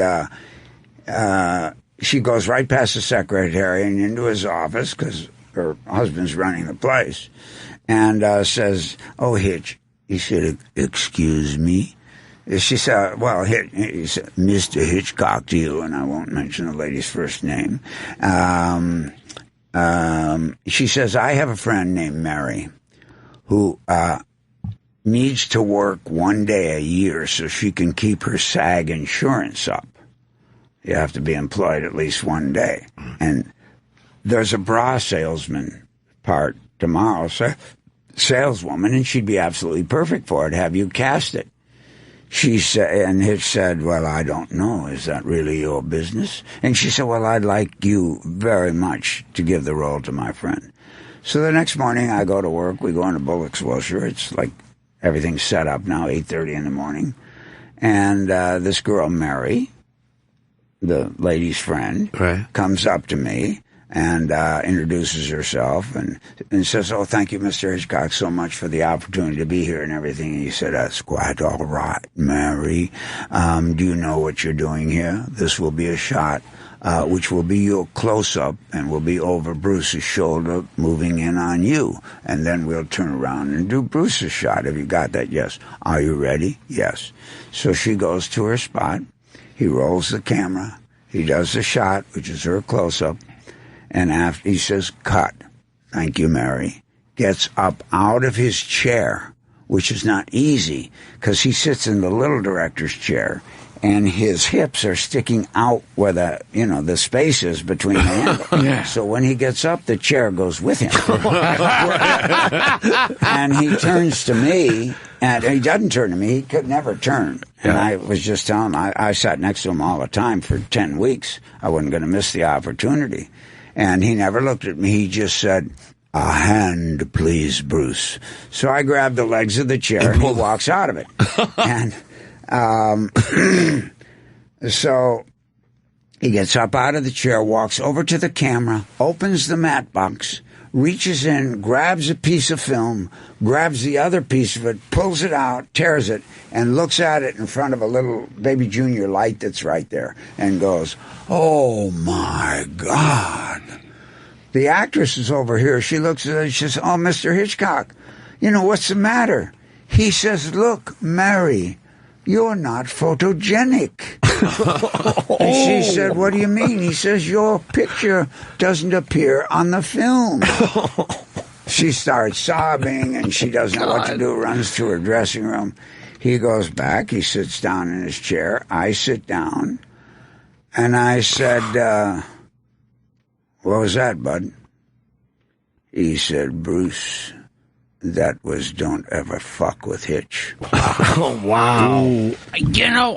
Wow. We got to get Bruce out of here. I just want to start. Yeah. Please, on my podcast, I had Billy Mummy on from Lost in Space. He hated Alfred Hitchcock. He did an episode of Hitchcock Presents. Well, a lot of people do. I mean, even Melanie and Tippy. Tippy Hedren was in Marnie and everything, and she was his next blonde after Kim Novak, supposedly. And Melanie was just a little kid.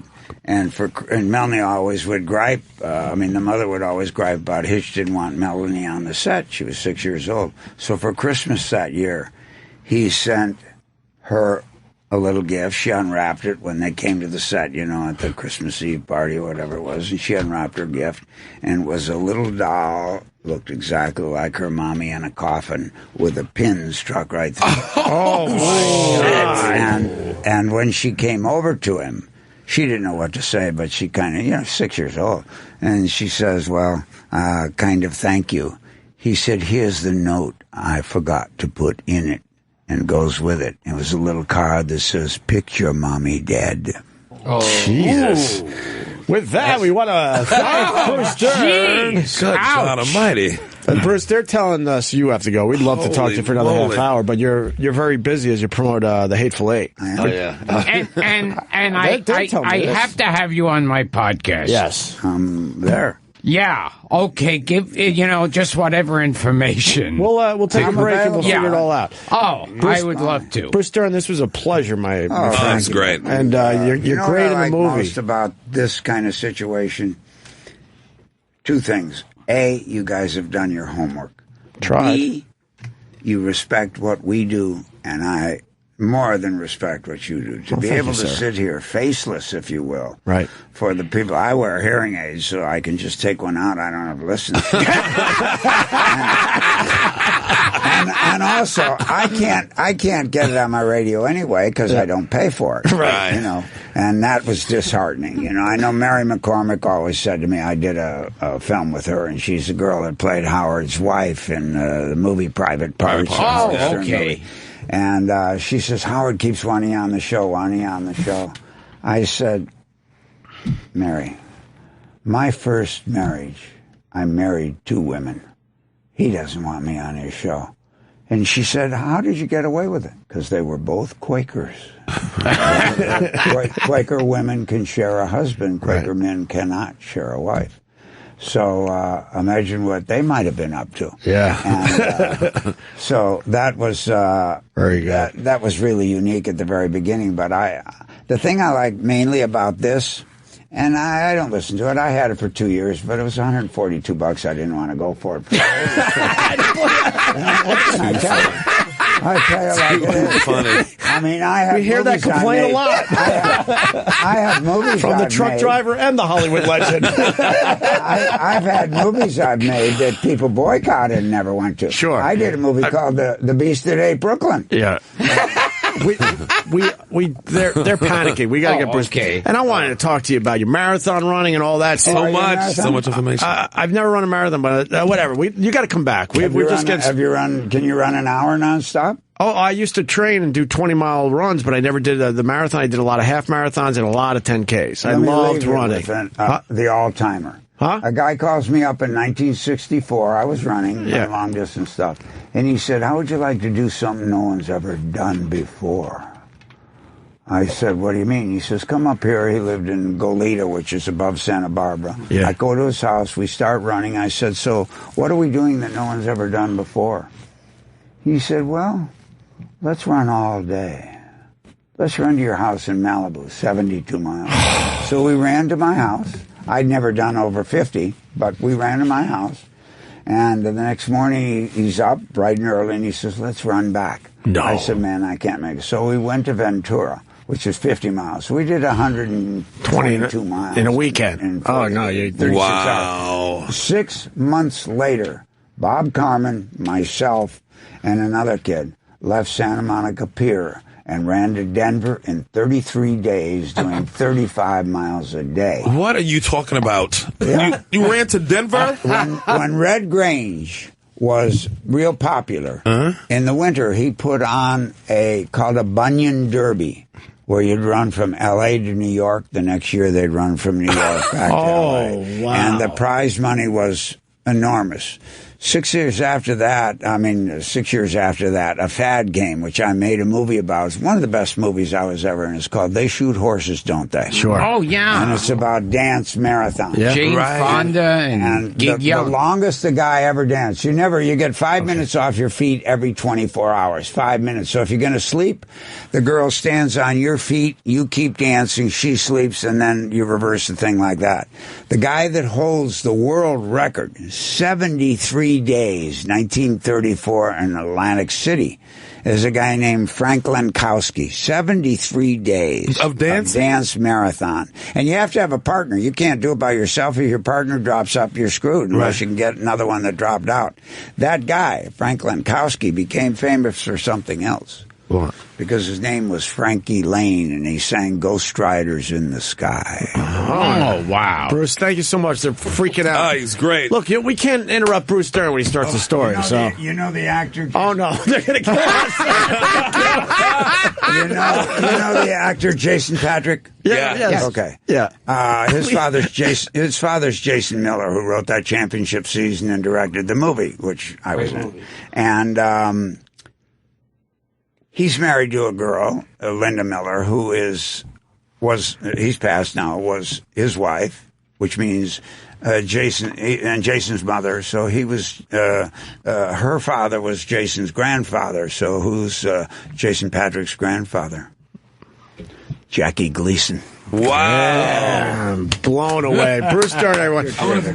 Gilbert Gottfried at Caroline's Thursday, 212-757-4100. And Gilbert's podcast, we linked his podcast to our Twitter, Opie and Jimmy. We're gonna do a little more radio, so stay there so we can wrap up properly. Thank you. Bruce Dern, everyone. More with Opie and Jim after this.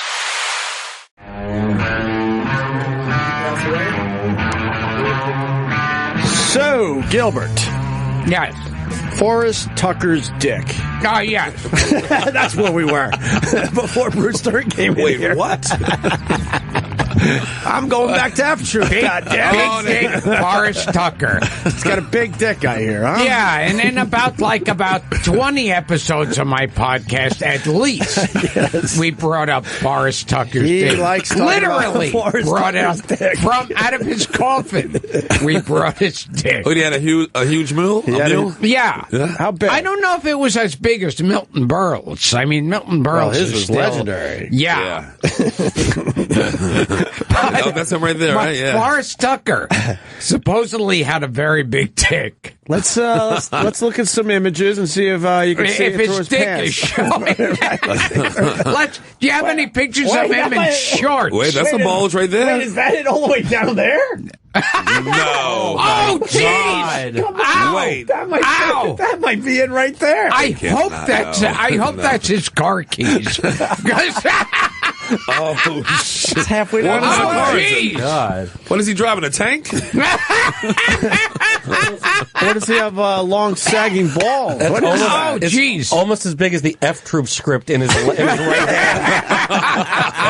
Yeah, maybe that's the second part of the script in his pants. Wow. That's his dick right there. That's gotta be. Or does he have no, that's okay, that's a little unless it is old man balls. Right, like a long Wouldn't they be on both sides, though? Wouldn't it be on both legs? Well, no, he was missing a ball. That's trivia. All right, let's try another one. I'm in with this. Forrest Tucker. Let's try another one. Let's go a little older, black and white. There's still something going on the right side. Still something going on in his pants. Get the fuck out of here. Wait, that's... Now I know why you talk about this a lot on your podcast. Yeah. There's something going on. Something going on down there. Oh, yeah, yep. That's a big dick. Once you and it pulled to the right. You notice these things. Once you pull it up in your pants and then like tie it down with your belt? No, that's what you think you can do. You use it as a belt. When you used to be in junior high school or somewhere, your dick get hard, you try to put it up in your belt. That never works out, man. Sadly, it worked for me, Sherrod. It worked for me. Oh man. Yeah, you all right. Wow. There you go. Yeah, that was graphic, like dick shots under jeans. Yes. By the way, Alfred Hitchcock sounded like a real dick. Oh, you knew he was. Scumbag. You knew he was. Oh, yeah. I've heard enough stuff. I saw that thing when he had the blonde girl, the HBO movie that he had about him. Yeah. He was hard on that bitch. Oh, yeah. Oh, he hard on his bitches. He's hard on his bitch. Oh, he hard. I heard Alfred Hitchcock said, I hard on my bitches. That was the third movie. I hard on my bitch. And when Alfred Hitchcock saw Steven Spielberg, he said, who this new motherfucker? Who this? That's how they start with Gilbert, with who this? Who this new motherfucker? Oh, shit. I can't believe that he got to sit next to Alfred Hitchcock and fucking see him work. And his last film, though. But it's like I think the story goes, what do we got on that? I got something on that. Supposedly, Alfred was asking him a lot because, let's see, he is one of only 2 actors to appear in movies directed by Alfred Hitchcock. And oh, no, wait, where's the thing I wanted to read? Oh, Family Plot, okay. He reportedly told an interviewer that because of Hitchcock's failing health, he often asked for Bruce's assistance during production. Oh, so he really liked Bruce. I guess so. Bruce Dern ruled. He was great. I mean, the man has been working. Not as great as Gilbert Gottfried, though. No. Jesus no one Christ. is. Well, no one is. Wow, man. The late Gilbert Gottfried. Oh, yes, the late I want to thank the late Gilbert Gottfried. I'm always the last to know. He calls it the late Gilbert Gottfried. Oh, the last to know. I don't think that was a joke either. He said the late. But if you're going to run from L.A. to Denver, you got to give the guy a little break. He might be a little lightheaded. The one thing he forgot out of all the facts he knew in his life, that Gilbert Gottfried was alive. He can name some obscure film with this actress or this director, but he thinks Gilbert's dead.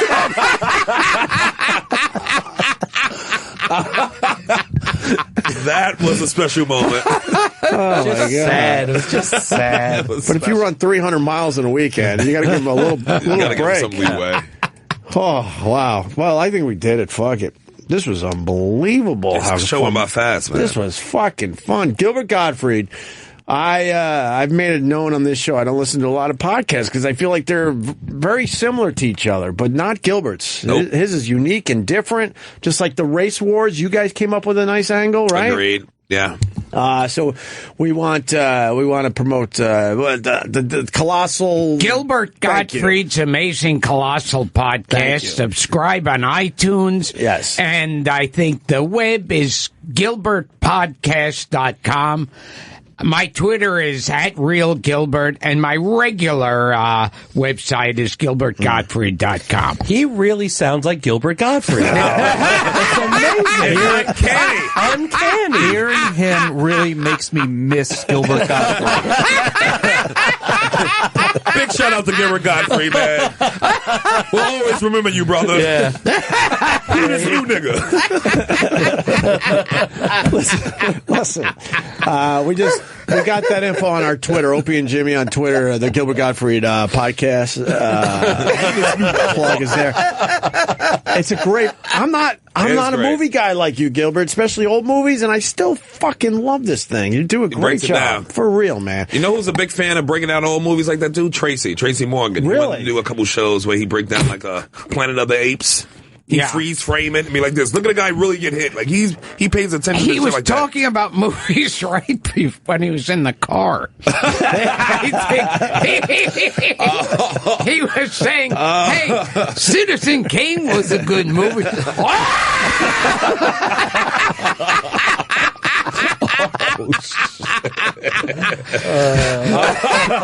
You remember the scene from Lawrence of Arabia was good.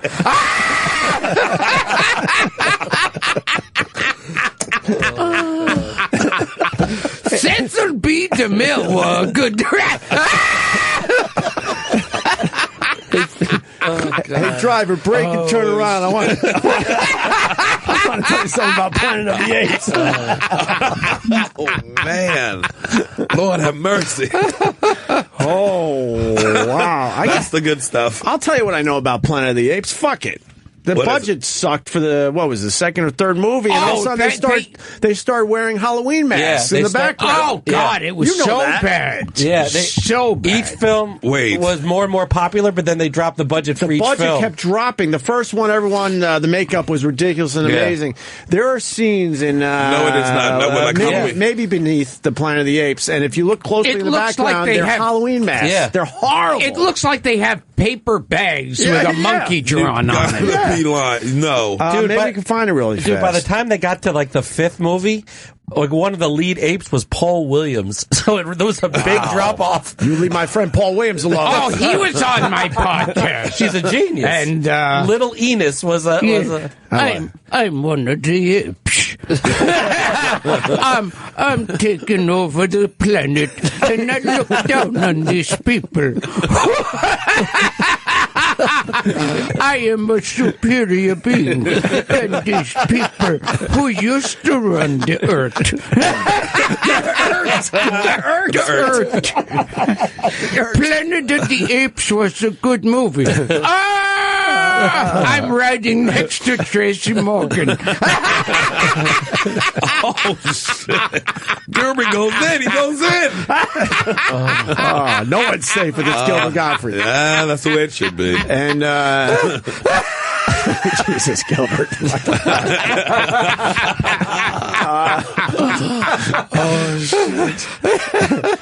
Gilbert's going to be at Caroline's Thursday, too. Yeah. If you're around, please go see Gilbert. My God. I would assume the tickets are going to sell out, though. Yeah. 212-757-4100 for Gilbert at Caroline's. Always a pleasure, man. Now we're doing this now. I like this. I'll be driving in my van to Caroline's with Tracy Morgan. You know what? Affleck was right about you.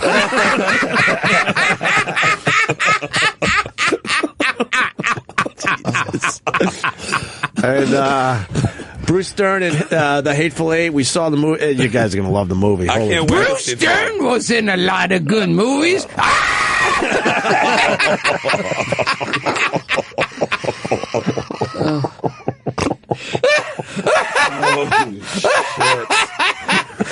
John Barrymore was a good actor.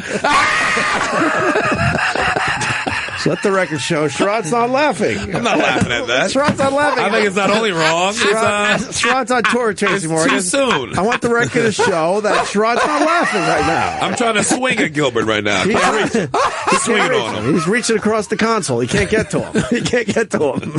Oh, man. He's not laughing at all. Gilbert goes in, huh? Sherrod's got Race Wars on this channel Wednesdays at 7. Yeah. What else? This week is our last show before the break. Yeah. Yeah. This is our last week of live shows for us, too, man. Yeah. And then we get out of here for a couple weeks. And, wow, the show started a long time ago with Bill Burr and his F is for Family cartoon. I gotta check that animation. out, too. That shit looks so hilarious. I think they like to be called animations these days, Yeah, right? animation. Cartoons animation for kids. series. It's on Netflix. We got to see a little bit of it. It's really, really good. People are going to really like it. Yeah. Holy fuck. Good Is for that him. it? Sure. You good, Gilbert? I think yeah. You good till next time? Yeah, my podcast, Gilbert Gottfried. It's Amazing Colossal Podcast. Subscribe on iTunes and see me at Caroline's Thursday. Let's if the numbers go up on his podcast, then he'll come back and see us. Yes. Show Gilbert we got some heat. He'll get a bump. Show him we got some heat. Child was a good movie. It's uncanny. I mean, he sounds just like him. The late great Gilbert Gottfried. He will be missed. God rest his soul. He will be missed. He would really appreciate this impression. He would love it. He would love it. It's for you, Gilbert. It's almost like he's still with us. Almost. Close your eyes. It's I'm like Patrick Swayze in Ghost. All like Patrick Swayze now. Patrick Swayze was a good actor. Oh, shit. Oh, man. Oh, fuck. In your face, Patrick Swayze. Oh, my. All right. Oh, shit. Well, thanks for listening, guys. We'll do this again tomorrow. Sherrod, thank you, buddy. Hey, For Opie, real. all we got, brother. All right. And Gilbert, of course. What can I say that hasn't been said already? See you tomorrow. Thanks, guys.